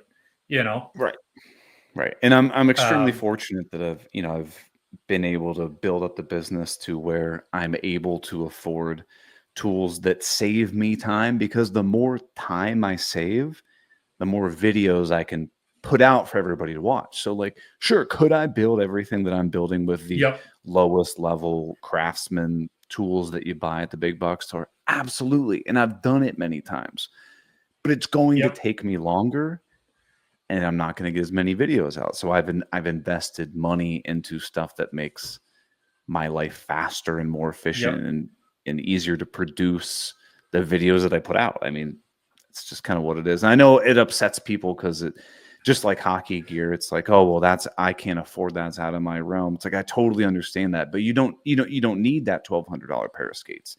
You can show up to beer league with a used, pair of skates from Play It Again Sports. Work your way up. You're welcome. Right. Yeah. Yeah. And that's kind of been my thing too, is, do I spend the money on that tool that I'm going to use one time for just this project or not? No. When I was doing the floors upstairs, we're doing engineered hardwood. I'm only going to do upstairs until, I'm not going to do floors again until we move again. But I went out and bought the guillotine for doing little snap laminate floor because of the time it saved. Rather than walking downstairs to the miter saw, cutting each piece, was like just boom, and it didn't have the dust afterwards. It was just a nice clean cut. And my wife's like, was it? And it really wasn't that expensive, but she's like, was it worth it? It's like, you have no idea. Like, I got an entire room and hallway done in a day rather than just the hall. It was like, what's your time worth, right? Yep, exactly. And you're able to monetize your projects I'm not monetizing very my stuff. fortunate. I've tried to set up the camera a few times, just for my own purposes, and I'm like, I don't have time for this. Harder than you think, right? Because you start working on the project and you just want to keep going. You don't want to stop and chase. It's like after every cut, I'm like, no, I just want to keep going. My ADD is set in. I need to keep going. And so, for you, if you've got that tool that allows you that time to do it, right. Okay, cool. And again, the monetize side of it, like you said, you were able to work with Mr. Cool. I know Festool works with a lot of the folks out there. Yeah. Because they do have an expensive product, but I've yet to meet anybody with Festool that has had an issue with their Festool. And if they do, they send it back and they get it fixed and it's sent back to them. And within 2 days. Yeah, I mean, it's great customer service. The only tool I say that is worth investing in, and kind of upgrading is your circular saw. Get the track saw. Once I got the track saw, it was like, oh my God, that's a life changer. Like you could theoretically get rid of your table saw if you had to, and just go with the track saw, and then invest in the longer track for your 4x8 sheets of plywood, so you're not splicing them things together. Yeah. So for anybody who doesn't know what a track saw is, a circular saw is like a handheld saw that you'd see most guys in construction sites. You might have seen like your dad, have one.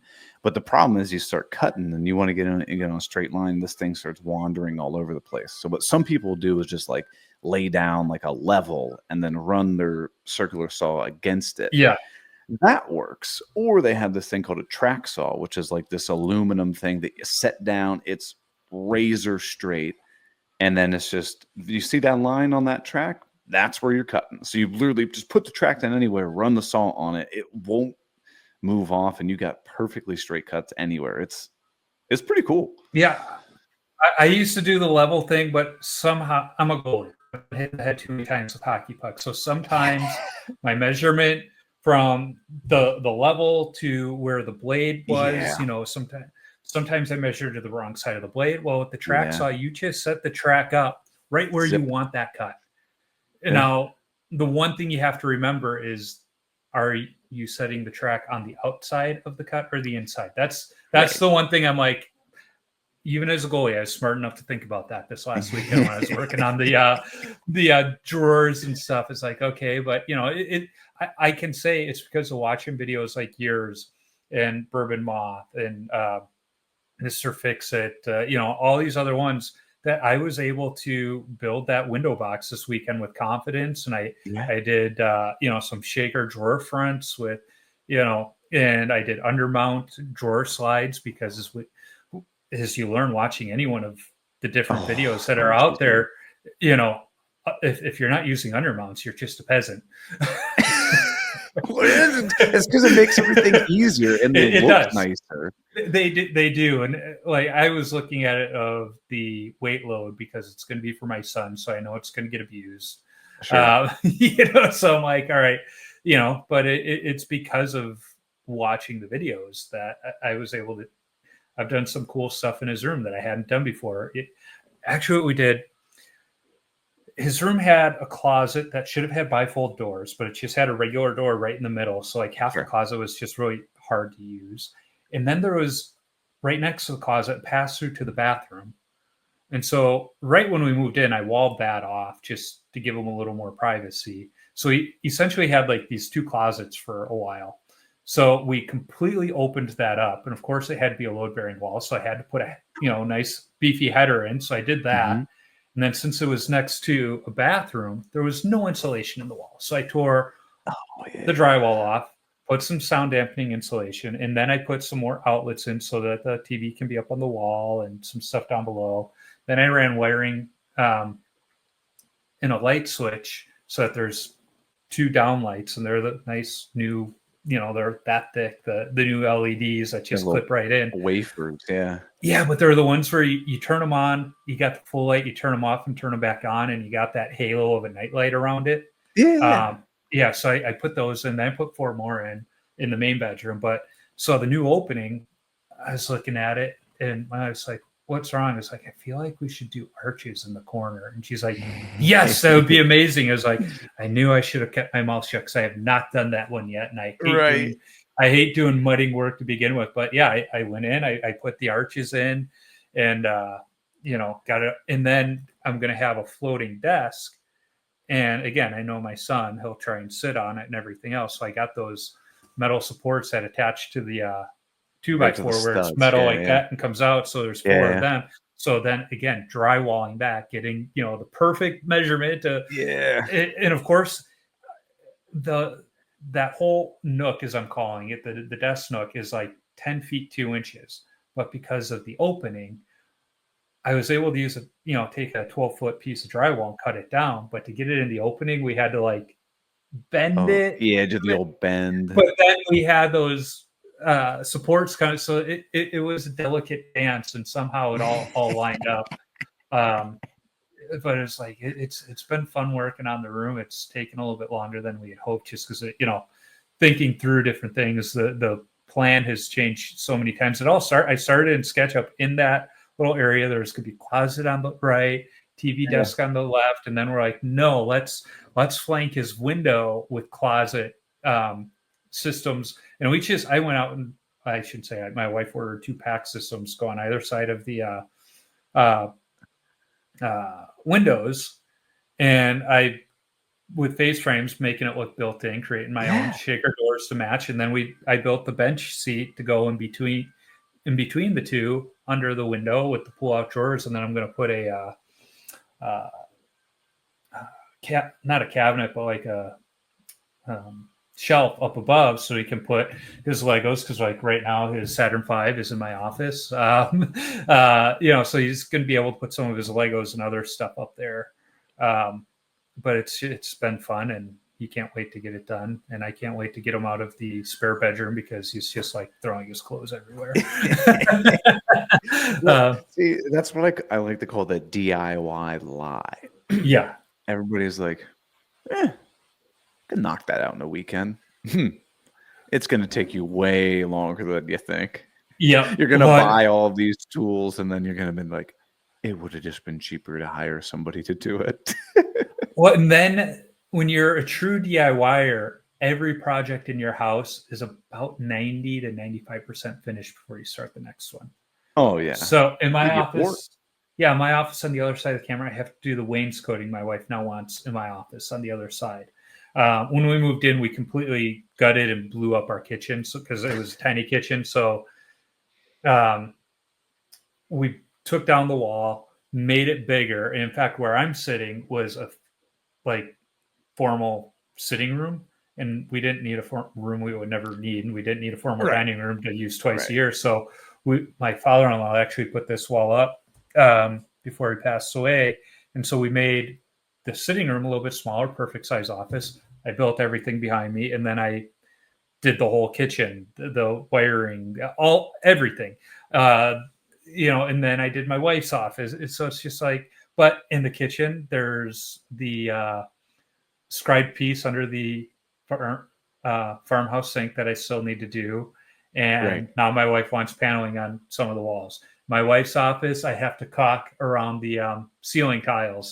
So it's like each room I can go and say, yeah, it looks done, but this still needs to be done. And the reason you never I know everybody's like, just finish the damn project. It's like, well, that part of it isn't exciting, but starting this new one, you're pulling me that way. So it's very easy for you to put off caulking around the ceiling, because you could build a new bathroom vanity, and that's a lot more fun. Yeah. Might try something you've never done before. Yeah. And what's fun is my kids get older, they've been helping in some of these projects. So for my son's room, I'm like, you're going to help as much as your schedule allows. He's got school, he's got baseball and work, so he helped with the demo work, and he really liked pulling drywall down, and he's, he helped with the painting and some of the stuff there. We built a small retaining wall out back, and then we did our own paver patio. And I was like, it's not that hard. I was like, technically, no, but we were doing it in the height of Georgia heat and humidity.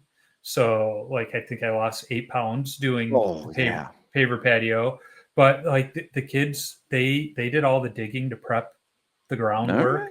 you know, and as we were working, you know, we had to move, I think it was 12 tons of rock, and they helped move and of course, because the Bobcat couldn't get through our gate, they could drop the big bags right at the gate. So we had to like, it wasn't just shoveling it out of the bag, it was shoveling into the wheelbarrowing it down, you know. So they helped move those 12 tons of rock. And then as I'm laying the paver patio, you know, I'm calling out the numbers because we had 3 different sizes. Like, I need a 1, I need a 2, I need a 3. Right. And there's like different colors. So I'm like, give me a 1 dark or a 2 light, you know, because we want it to look random. And of course, we get this nice big patio done.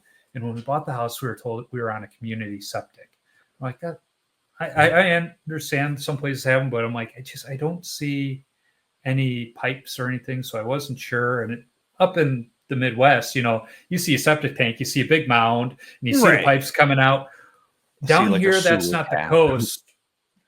Our neighbors were having some sewer issues. And so 2 doors down, and the neighbor next door, he's like, yeah, you might want to get yours pumped. We're like, wait a minute, what? And he goes, yeah, we're all on our own private septic here. And we're like, that was not in the disclosures.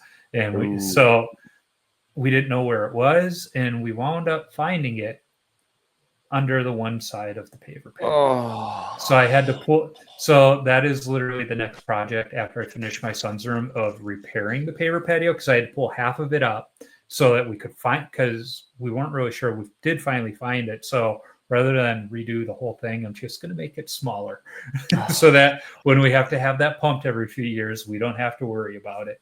But it was like, the patio looked so good, and then I had to pull a part of it up. But that's devastating though, because you did all that work yourself, and you're like, I'm so proud of it, and like, it didn't settle or anything. We did such a good job. And the worst part was the septic company came. They're like, we believe we've located it, but it's going to be like right here. So I pull up all these blocks. They come back and they start poking down. Nope, it's actually further over here. So I literally I only need to pull up maybe a third, not even, maybe a quarter. And I want to pull up half of the patio I put down. And I'm like, well, at least it'll be easier to put down the second time because I know what I'm doing. Right. But see, here's the thing. Now you don't want to do it because you've already done the project. It's not exciting to you anymore because it's not something new, and it's not a new endeavor. You're basically just redoing work you already did. Yeah, it's when you're redoing work that it kind of sucks. But I mean, we're getting close to finish here, because after I finish my son's room, I just have to do trim and flooring in the guest bedroom. And then by that time, my daughter will be off to college in the fall. And I'm going to redo her whole room because she needs some bookshelves and just make her room more usable, flooring, trim, all that. And I just have to do trim and flooring in my bedroom. Then we go down in the basement where my mother-in-law is, and I need to give her a nice walk-in closet, because the previous owner, like, they finished the basement, but the one room that's down there is like this super long, weirdly shaped, it's just weirdly long room. So like, we can give you a really nice walk-in closet. Yeah. For all, because my mother-in-law loves cowboy boots. So she's got, I think, like 42 pairs. So she needs somewhere for them all to go. And we're like, we'll do that here. And there is water and a drain right there. And so we're going on the other side of it too. A nice little like coffee bar for her. So she doesn't always have to come upstairs to, you know, all of that stuff. She's like, yes. So it was like, the projects are slowing down. And I told my, I just want them to slow down so that we can actually, it's not that I don't enjoy the work, but it's like, let's enjoy the weekends together. It's like, you know, we're one of the reasons we moved down here is like, you draw an 8-hour drive circle around Minneapolis, St. Paul, you get to Chicago, you get to Milwaukee, you get to the Dakotas, you draw an 8-hour driving circle around Atlanta, you get to a lot of cool places. You're everywhere. Right. Yeah. And so it's like, let's start taking some of those weekend trips we talked about almost 2 years ago. Right. Yeah, I mean, I've been out to visit my dad. He lives in basically Wilmington, North Carolina, right on the ocean. But it's like, we got a nephew that's down in Jacksonville in the Navy now. It's like, let's go visit him. Let's go, let's go to New Orleans and get some beignets one weekend because they're amazing. Ooh, yeah. It's like there's so many cool places. And so it's like, let's start doing that and not just working on the house. And she's like, yeah, we need to do that. So, but we've been talking a while, and I end every episode with a list of 10 questions, or the same questions I've asked every guest, from Kelly Rudy, Eddie Balfour, Grant Fuhr, down to youth goalies I've had on. So everybody's answered the same 10 questions. All right, let's hear them. The first one is, what's the craziest coaching moment from your playing days where a coach just went crazy, like Mike Keenan throwing the sticks on the ice cream, just losing his temper? I don't have anything that's just like, this is like embarrassing. A coach just lost it. But when I was in 8th grade, the best man of my wedding, obviously I wasn't married in 8th grade. Well, you are kind of close to those Pennsylvania Dutch. Yeah, that would be a story. Right? No, the best man of my wedding, I was on a hockey team with him in 8th grade, and his dad was our coach. Well, his dad was trying to get us all riled up because, long story short, we entered into a tournament that we didn't realize that we entered in the wrong league, the wrong level. So we were playing way above our level. Somehow we made it to the championship game, right? So he's trying to get us all fired up. And this is back in the day where you had like the candy bar cell phones, where the green screen with the dark green letters. And he was trying to like get us all riled up in a speech and stuff like that. And his phone starts ringing, and he's getting all flustered because he can't get out of his pocket and stuff like that. And he finally gets it out and just spikes it on the floor, right, to try to like show that he doesn't care and he's so involved. Well, it hits my leg pad. And so it doesn't break or anything like that. It just keeps ringing. And then he tries to like stomp on it. And again, it's on my leg pad because you just took it off your shin. It's lying right in front of you. And it's so well padded that it like won't break and just continues to ring. And I'm still good friends with his dad. And so like we still, josh around with him about that all the time. I'd say that's probably my craziest coach story. I never really had anybody like throwing things on the ice or anything like that. It's funny you tell that story. When I was coaching, I mean, iPhones hadn't come out yet, but no, kids had their Blackberries, with text where you had to hit the number 3 times to get to the letter you wanted. And so we're in the locker room between periods, and it wasn't going well for us. And somebody's phone starts ringing. And it was understood when you're in the locker room, you turn your phone off, and the phone's ringing. And so now I just lose it. I was like, how many times we got to tell you to turn off your effing phones? Right. This and that and everything else. And we go out, and this phone's, kids are checking their pocket, the phone's still going off. And then, we're done with the kids. We walk out of the locker room, and I pull my phone out of my pocket. Was it yours? It was my phone. I didn't. So as us coaches, we thought it was hilarious. Sure. We didn't dare tell the players no, that it was no, one of you're our not going to phones. own up to that. Come on now. Yeah, but we're like, okay, that's pretty funny. So the next question is, what's your favorite all-time goalie mask? Goalie mask? Yeah. Oh, man. I can't think of any like right off the top of my head, but I remember, in 2nd, 3rd grade, the USA Hockey, you would sign up for the membership thing or whatever, and they would send you those magazines you'd flip through. Yeah. I remember there was one issue where they gave you like the both side profiles and then the front profile of like a goalie mask, and they wanted you to basically like draw your own and stuff like that. I remember thinking how cool it would have been I don't remember who had it.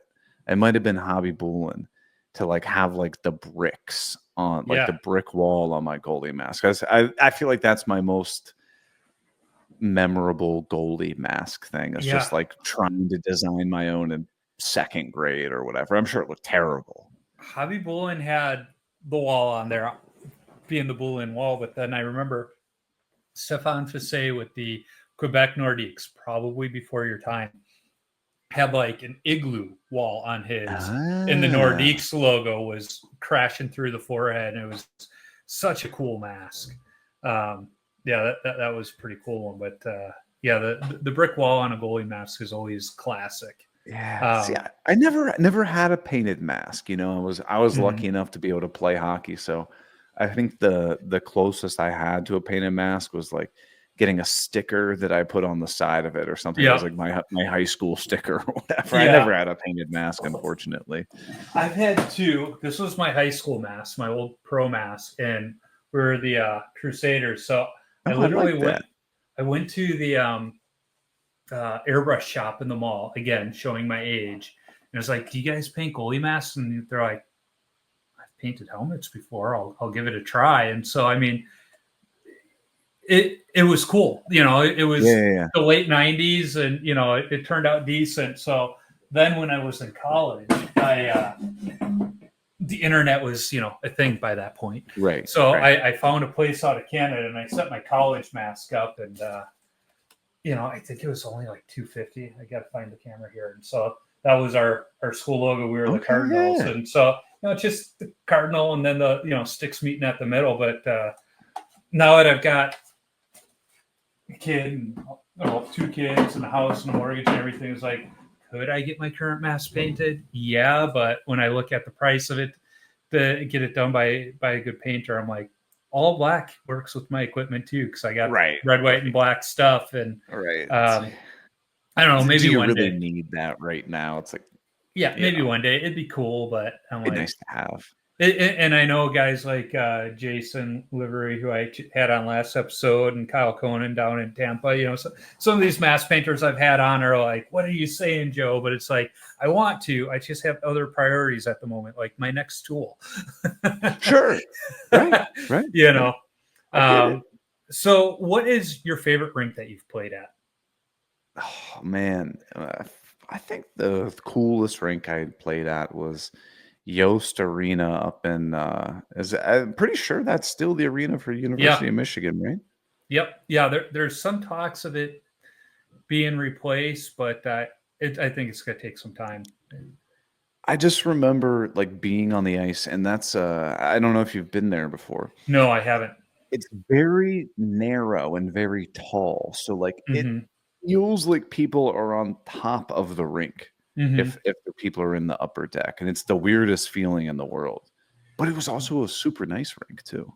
Yeah, I remember when I was coaching high school hockey, the one goalie I had my first year, Dustin Carlson. You know, I was like, "So, what are your plans after high school? Because you are good enough to play after high school." And he's like, "I want to play for the University of Michigan and play at Yost Arena." All right. I was like, "All right." So he went. He played some junior hockey. And he wound up going to the Ohio State and playing for the Buckeyes. Yeah. And he's like, and so I talked to him. I had him on the podcast. He goes, "But I got to play at Yost Arena." So you know, he's like, I fulfilled my dream. He goes, "I just played for the other school," and you know, so now he hates Michigan and everything else. And he was in Columbus for many years and was their goalie coach until he's coaching in junior hockey now. But it was funny. I was like, "So you remember when you told me you wanted to go to the University of Michigan and you wound up at Ohio State?" And he started laughing. Right. He's like, "Yeah." So what is your favorite goalie stick you've ever used? Oh man, I'm banging my head against the wall for not buying more of them. It was the Mike Smith curve. I don't know if you've ever used any of his sticks, but he's not his, but I remember it. It's like using a sand wedge. Like you get the puck off the heel, and as soon as it's up off the heel, you're sending that thing 15 feet in the air. It was my favorite stick, and I bought like a dozen of them in high school. And then as I aged out of, you know, my competitive years of hockey, I was like, you know, I don't need to go buy all these sticks. Well, I have not been able to find them in years. And I'm just like, you use all these basic curves now that you know, P31 or whatever the hell it is. And I'm like, it's just not the same. It's just like, I can't handle the puck like I used to. You should check out Pro Stock Hockey. They're probably not going to have the Smith curve, but they get a lot of the pro stock returns. Yeah. Like when a player gets traded or something. So they get some of those goofy ones. In fact, I always wanted to try a trigger grip on my goalie stick, but I didn't want to cut into my stick and ruin it. And I've always used a larger stick than I should. And it goes back to the very first goalie stick that I owned that was an association provided was a Titan San Jose Sharks teal and white goalie stick, but it was a senior stick. So I'm this little squirt, using a senior stick. So I always got used to a taller paddle. So I was using like a 27-inch paddle for the longest time. And then I saw Colin Delia Pro Return, and it had the trigger grip because he used trigger grips on Pro Stock Hockey. But it was, I want to say, a 25-inch paddle, 24-inch paddle. I'm like, you know what? I've been reading more and more and hearing on the In-Goal podcast that shorter paddles are actually better for when you're down, in the butterfly and stuff. I was like, I'll give it a try. If I don't like it, I at least have a stick with the trigger grip where I can use a router bit with the flush mount, bit on there and replicate it on a taller paddle. Like that was my idea. Well, I loved the shorter paddle, and I had only gotten the one stick. I'm like, shit. So eventually another one came up on there. And what was even great is when he was traded out of Chicago, so they were red, white, and black. So they matched my pads, nice. The sticks. And so then, my current one was getting a little raggedy. And I saw there was on the GGSU goalie Facebook page, this guy works at a pro shop, and they had a bunch of different pro returns. And I saw that he had a Delia. I was like, well, yeah, can I get it? He's like, well, how many do you want? I was like, how many do you have? He's like, I got like 2 dozen. I was like, I'll take 2. I don't need 2 dozen because I've been lucky, knock on wood, that my sticks last because I'm not breaking them out of anger anymore. Yeah, so I'm like years now in beer league. Yeah, two sticks should last me a couple of years, and if at that point I can't find another, I can again use the router and replicate it. Right. Right. Yeah. So what's your favorite youth hockey memory? Youth hockey memory? Yeah. Man, it's probably my first year of organized hockey. I was 6 or 7. You signed up for like the house league or whatever, and that was the only time in my entire years of competitive hockey that I ever won a championship. We run like whatever the all city championship thing or whatever. The first year I was like, that's pretty cool. Good way to start. Yeah. Never got another one. Yeah. Yep. I never really won a league title. In fact, my freshman year of high school, we went 0-20 in league play. And the next year we got better and we went 1-18-1 in league play. But I mean, in Chicago, that was in the Catholic League. So but we were playing 20 non-conference games. We did all right non-conference, but league play, the Catholic League in the late 90s was no joke. But it wasn't until college, the MIAC actually at the time had a postseason for the JV. And I wasn't playing, but the team still won the postseason tournament. So it was like, at least the last time I had the college sweater on, we won, but it was like, I didn't really win it, so when we won the summer beer league last year, like that was the first real, and like the league I'm in, they have a cool trophy. It's not a traveling trophy. It's the same one they hand out to the D League, to the Elite A League. It's just, it stays at the arena. But you get to lift it after the game. And it's got a spaghetti strainer on the top. But it's like, we won that thing. And I was like, why did they have to put a strainer on there? You can't even drink out of it. It makes no sense. That's why. Right. And one of the guys like, I think that's why they put it on there. It's like, I get it, but come on. But yeah, that was fun. So what's the best chirp you've heard on the ice, off the ice, directed at you, not directed at you? Oh, man. There's a whole litany of ones that would not be family friendly or politically friendly or anything of that nature. I can't think of anyone specifically, but I always give the most credit to the ones that are the most elegant and most simple. Not something Yes. that's like a 4-sentence thing, maybe like a couple words, and you're like, that was accurate. You know, Yep.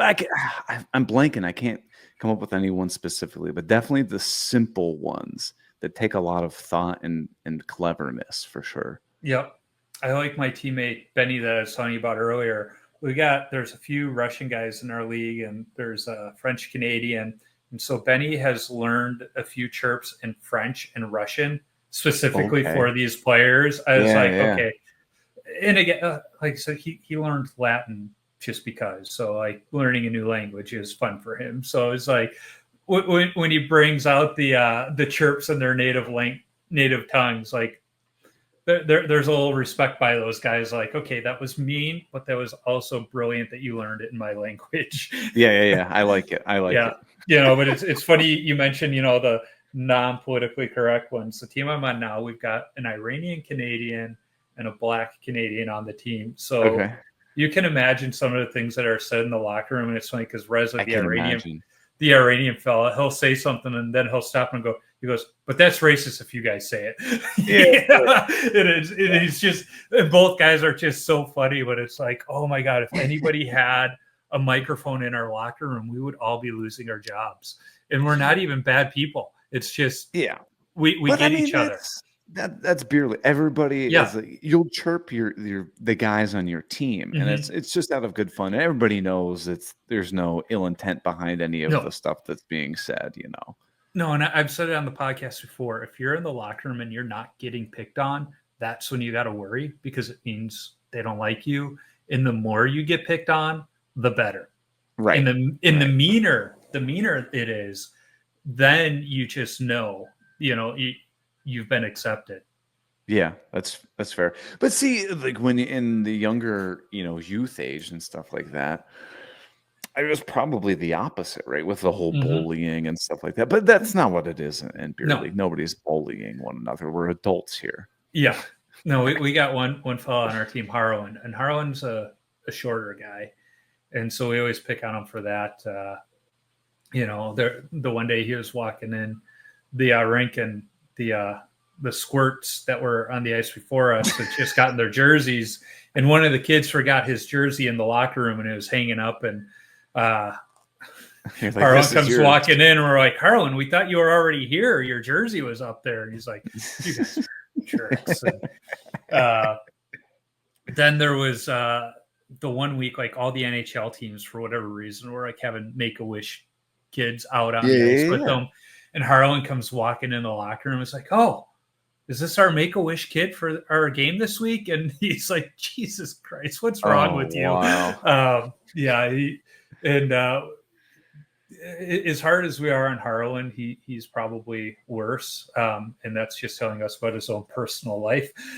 So we jokingly said he's in charge of HR for the team. Hey, you always need an HR person on the team. Yeah. So what's the worst post-game beer? Oh man.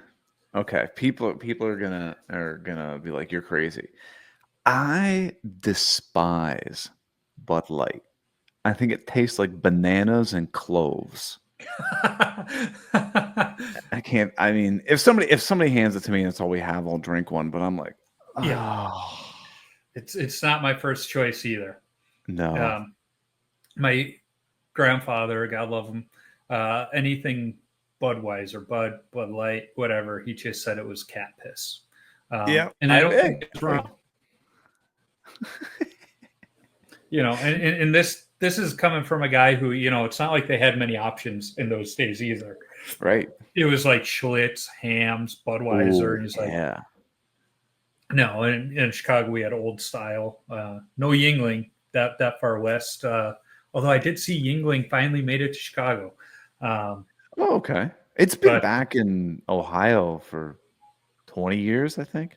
Yeah, that was one of the things I loved about moving east. I was like, all right, I got a good cheap beer now. It's as far as cheap beer goes, it's not bad. Yeah, I think people out west who can't get it regularly, think too highly of it. But yeah, I agree. The reality of what it is it's a good economy beer. Yeah. A little bit of flavor, a little bit more expensive than just like your, 30 pack of Pilsner, but it's not bad. Yeah, exactly. So this is a very controversial question. Uh-oh. When you tape your stick, do you go heel to toe or toe to heel? Oh, heel to toe for sure. Okay, you are in the majority. And one of these days, because I'm a data analyst, so I had to think about it. I can't believe I haven't done this, but one of these days I'm going to actually chart everybody's answer. But it is overwhelmingly heel to toe, and I will say it's controversial because more than one guest has referred to any goalie who tapes it toe to heel as a psychopath. And I even got the word right. Yes. And the funny part is they didn't know the other person had said that either. Now, there's one goalie that does tape his stick toe to heel that gave a reason. And I'm like, okay, that makes sense. It's Connor Beaupre. He's the wild e-bug. His dad was Don Beaupre. Well, still is. And he said he likes to play the puck a lot, and he feels that the overlap of the tape works better for playing the puck when he goes toe to heel. There's not as much friction as like, well, Connor, if you've ever seen me play the puck, you'll know that is not an issue for me. Right. I'm just happy if I don't turn it over.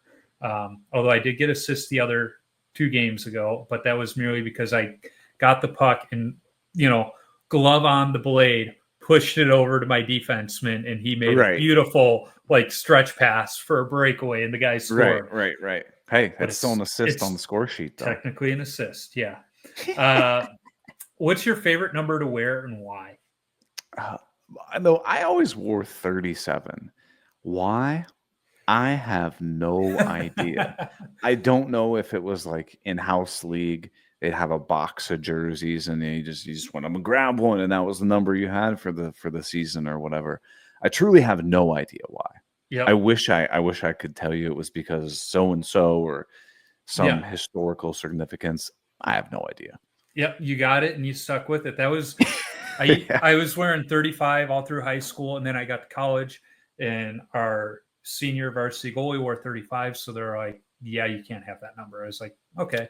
Yeah. So I went to the cabinet, and I found the biggest jersey they had, and I looked like a little kid wearing his dad jersey when I walked out to our rec center for a team stretch. Everybody else has one that fits, and I got a 12-person tent I'm wearing, and it was 39. So that's just been my number ever since. I was like, all right, there we go. You stuck with it though. Yeah. Well, and I don't think my style of play is very much like Dominic Hasek. I think it's more Cujo, but there's some Hasek flair in my game, I'll say, and some of the rollovers and poke checks and stuff. So it fits. And even in my sophomore year of college, I actually had a Hasek helmet after a concussion. I went to the Hasek helmet too with the number 39. It worked well. Oh, nice! You still have that style helmet? I wear Bauer Enemy 8 now, but I have the old Hasek on the shelf over there. The one I wore in college. It's sitting on the shelf. Oh, I love it. And what's funny is I wore that thing without a dangler. So my neck was open the whole time. Whole year I wore it, didn't get hit in the neck once. Then after another concussion, I went back to a mask again based on my coaches and parents' pleas. And so until I could get my own mask, I was borrowing one from one of the kids that didn't make the team. And he had, it was a Heaton. In fact, it was the same one I got here. All right. And had a longer neck. So you didn't need a dangler because it just naturally covered it. First practice, a puck just hits the chest protector and gets lodged underneath. It didn't hurt or sting it or anything, but it was just funny. And I go down and I'm laughing, and the coach comes over. He's like, "You okay?" He's like, "Why are you laughing?" He's like, "I had a whole year. This was all exposed. My first skate back with it all covered." Yeah. And I get hit here. It's just Murphy's Law, although I still I don't like danglers. And some people are like, is it because of, the rattling? It's like, no, it's because when you look down, I think it obstructs my vision. because sometimes they get foggy, they get condensation. Like, I don't Yeah. like it because of the vision. I don't care about the noise. Yeah. But a couple of weeks ago, I took a slap shot and it wound up hitting me right here, and it bruised up right away and it hurt a little bit. So I did go back. I do have the neck protector that goes underneath. I like the clavicle one of thing, those. I did get one of those. So the last question is, we've been talking quite a while, and I appreciate that. What advice do you have for young goalies? Oh, I mean, maybe it was growing up in Columbus, and it wasn't super prevalent as far as goalie coaching. But honestly, the advice I always have is like, if you want to be a goalie, it's kind of on you to make sure you get out of the practice what you need. Because if not, you're just going to show up and they're just going to be firing pucks at you. And I never really got lots of like targeted practice and drills and stuff. It was just, you're in that, stop the puck. Right. So like, go to practice with hey, I really want to work on T pushes or slides or something. And, don't really worry about the puck that much, or try to do every other one or something, and focus yourself on a specific skill. Because if you don't, and you don't have a goalie coach, no one's doing it for you, because you're the one person on the team of 20, 25 folks. They're not going to spend an entire practice teaching you. They're going to be teaching the masses, and then you unfortunately just kind of get left out. Well, and I've thought about it too with young goalies today.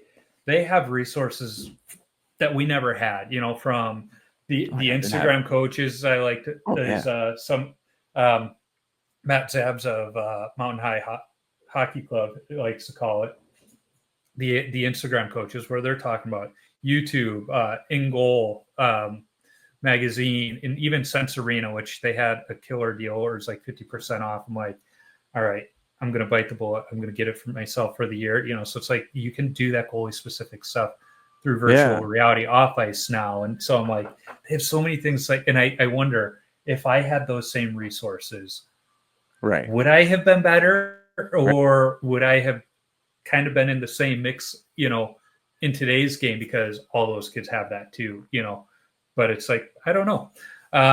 But as Kane Van Gate says, all roads lead to the beer league. So at least I wound up at the destination. I mean, we all got there though. I never had a goalie coach at all. The only thing I had was if you would sign up for like extracurricular practices or whatever during the summer, or whatnot, or you go to goalie school and, for goalie camp or whatever. Yeah. Other than that, I mean, it was 100% my own, just watching stuff. I remember I had a little bit of the advent of the internet where like you could read like a couple articles that were written on like black screens with neon text of, like GeoCities, the onset of the internet, where people were making horrible websites. I had a little bit of that. Yeah, but I did have a subscription to Goalies World magazine, which had some great like breakdowns. That was a good one. And then there was Ian Clark. They had put out it was called From the Crease, where it was like a monthly magazine, but it was for goalie coach. It was basically coaching in a way. And the way they sent it out is, at the end of each year, you got a binder to put them in, and you pulled the pages out and put them in order. So in fact, I had every issue and I wound up scanning them. I'll have to send you some of the stuff's outdated, because they're talking about how to do a proper pad stack, or skate what do you saves. mean that's not outdated? Get out of here. That's a beer league move. Yeah. Oh, I still use it, and whenever I do, like, the refs find humor in it, and even the guys I stop using the pad stack, they're like, I'm not even mad. I've been throwing the poke check out there a little more lately too, which is always fun. I'm always good with the poke check when it's coming from my glove side. I'm still apprehensive when they're coming from my stick side. It's so harder to time it, I think. But I've been working on it, because at the end of the day, it's beer league. If they score, so what?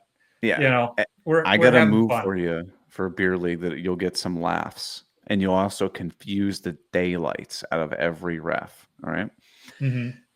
So when you would inevitably get multiple breakaways a game, because defense doesn't exist in beer league, come out the top of your crease, close to the hash marks or whatever. And as the skater's coming in, when the skater breaks the blue line, don't throw.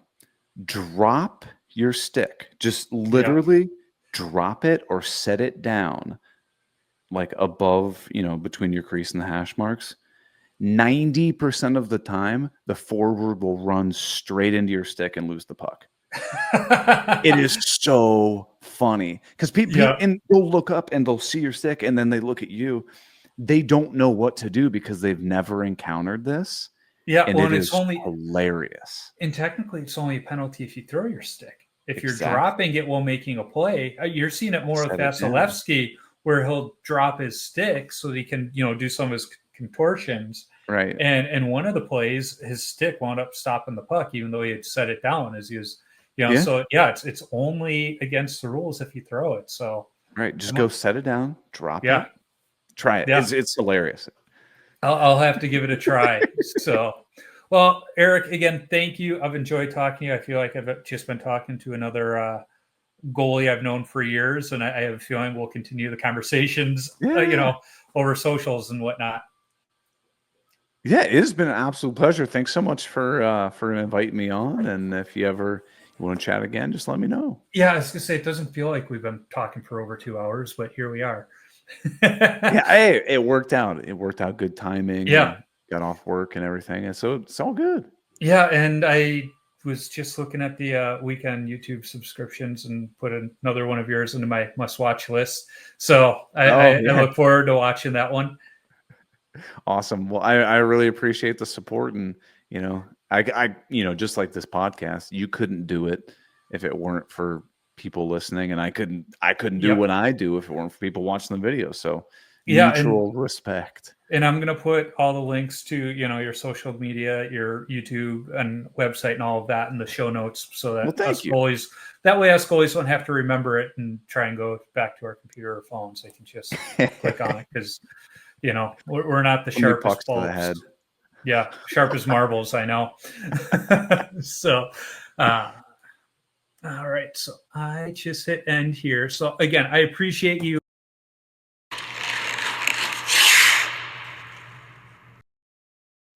It was fun getting a chance to talk to Eric after watching so many of his YouTube videos. If you enjoy woodworking or DIY videos in general, give his channel a view and follow him on social media. I've included links to all his presences and his website in the show notes. You can find me on Instagram, Twitter, Facebook, and YouTube simply by searching for Washed Up Goalie and I'll pop up. Visit washedupgoalie.com for some great hockey-related content, my beer league hockey video highlights, and of course all podcast episodes. If you want some Wash Up Goalie or Tendy Talk apparel, be sure to click the merchandise link on the website. Be sure to check out the full lineup of hockey-related podcasts on the Hockey Podcast Network as well. There are too many shows to list here, but shows like the From the Blue Seat podcast, the Blue Shirts Buzz podcast, and the Big Apple Hockey podcast can all be found there. I need to thank the band The Zambonis for allowing me to use their music on my episodes. You can download their music on iTunes or listen wherever you stream music from. I'm always working on lining up other goalies to talk to. If you are a goalie or have connections to a goalie who I should talk to, shoot me an email at washupgoalie39@gmail.com or send me a DM on social media. And let's not forget, if you're a brand that wants to sponsor the show, be sure to reach out to me. I'd be happy to talk. And finally, if you like what you hear, be sure to subscribe, rate, and comment on the podcast platform you're listening on. It's a quick action on your part that helps others find Tendy Talk. So, until next time, keep your stick on the ice and your body square to the puck.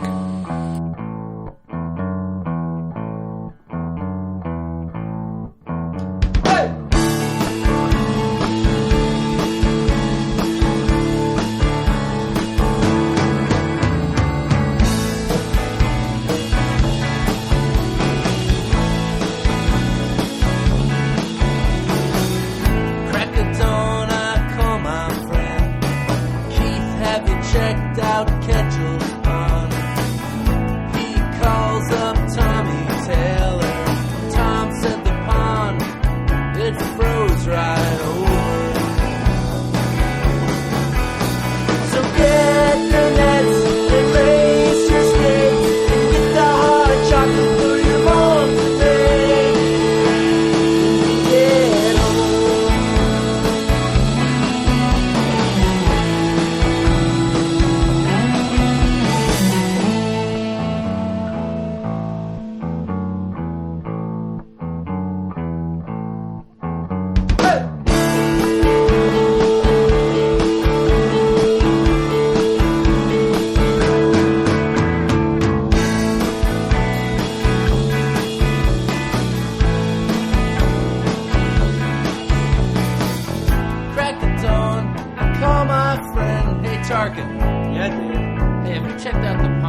Well, Dave, the pond? Yeah. It's froze right over. All right, let's go. Get